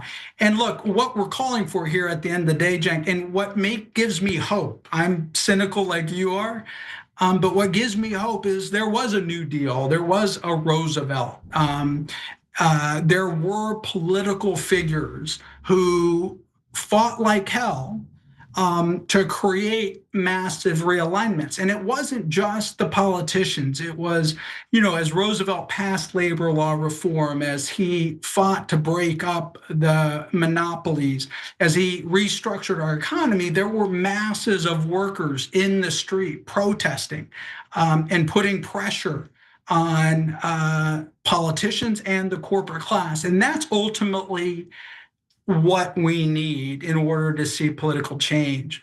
Cenk, it's not going to happen tomorrow, but I think we're closer now than we ever have been, given what's coming out of this White House and given the atrocities we're seeing from the GOP Congress and from the agencies of the United States government.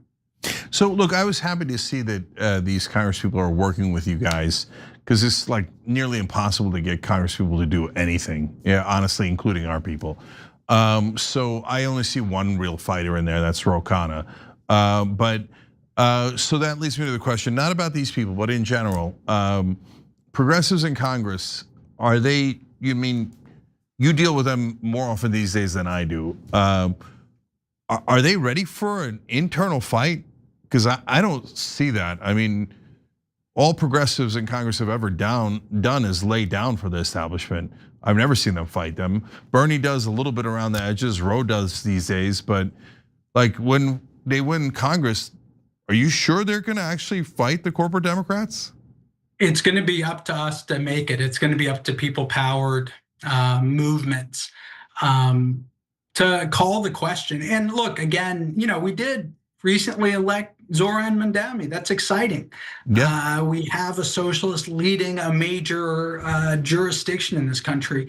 So, it looks hard, but I think we can beat the establishment. But we've got to, think outside the box. Joe, I'm asking a more specific question. Sorry to interrupt. Sure. But like, I hear you, but I don't know how much you could reveal, but like, I'm not asking whether we could win. If we fight, we win, right? All we gotta do is get a spotlight on it. Once you have a national conversation around it, nobody likes corruption. Everybody hates corruption. And so they'll hate the politicians who are corrupt, including the Democrats. But that is why historically progressives in Congress have neutered themselves and submitted to the will of the establishment Democrats. So are you getting any different sense these days in Washington that they're willing to fight back against their supposed colleagues? Because I'm not getting that sense, if I'm being honest. I do sense that there are more progressives, elected progressives, who understand that some of their colleagues are part of the problem and are encouraging people to step up and run against them. So I'm encouraged. Is that the entire progressive caucus? Not necessarily, but I think we've got more people who are waking up, and joining the Ro Khannas and the Bernie Sanders in this fight. But yeah, as you said, Cenk, I share your skepticism. This is not an easy fight, but at the end of the day, I think politicians will put their finger in the wind, and they're going to follow where the people lead. And we need some strong leaders in Congress, but we also need a lot of people on the streets who are articulating a transformational message. Yeah. All right. One last thing, Joe. And you don't speak for them, and you're a good guy trying to push them in the right direction, and I appreciate you. It's just that I when I talk to people who are in politics, I want to get a sense of what's going on the ground. So, do we have a sense that people have, is this some of the bills like stop the bombs and stuff? Is that like games and semantics, or are people actually willing to cut all funding to Israel? Because I think that right now the base would be furious if our legislators gave a single dollar to Israel, and none of this offensive defensive BS. No, not a single dollar. Do you think that that's gotten through to them yet, or no, they're still miles from that? I think it's gone through to a lot more people than you would have thought. I think, and that's because of the organizing of students. It's because of progressive leaders speaking out on this issue. I think there's a lot more understanding of the horrors that happened in Gaza and what Donald Trump is trying to do. I think there is a greater understanding. Do we have what we need? Not yet, but I think we're closer. And I want to just add, one of the things increasingly that we're seeing on the campaign side is that AIPAC money is becoming toxic. And more elected officials who are running for office are willing to say they don't want AIPAC money. They don't want to be touched by any of the front groups. And we have candidates willing to take a stand on that. And that's one of the litmus tests that we screen our endorsed candidates for, is to make sure that they're not taking money from these interests that are against what we stand for. Yeah, no, I love that you guys are doing that, because our litmus test back in the day when we started Just Democrats, and today in Rebellion PAC, is no corporate PAC money. And so the reason for no corporate PAC money is because we want to make sure you're not working for ExxonMobil or Raytheon, you're working for us. Same thing is true of AIPAC. We want to make sure you're working for the American people, not the Israeli government. That's the bare minimum that we can ask of you. And at this point, obviously, AIPAC is just flat out evil. And so if you're taking evil money from people who are massively pro-genocide, then you're not a Democrat, you're a liar and you're a fraud. And so that's how I feel about it. Implicit in the atrocity, that's right. Yeah. All right, Joseph Geevarghese, he's the executive director of Our Revolution. Website's ourrevolution.com. It has those amazing stats that you saw there. And they're actually trying to get something done, and they're trying to organize legislators to do it, which is taking real action. And I love that they're doing that. Thank you so much for fighting a good fight and joining us. Really appreciate it, Joe. Thanks, Cenk, and thanks to the TYT community. All right, appreciate you. All right, guys, that's all we got for you today. Tomorrow, you want to talk about a power panel. Casper joins us on Friday. And we're gonna do that story about how AIPAC is now dispersing their funds to try to hide that it's them. So we'll tell you all about that on tomorrow's show. All right, we'll see you there.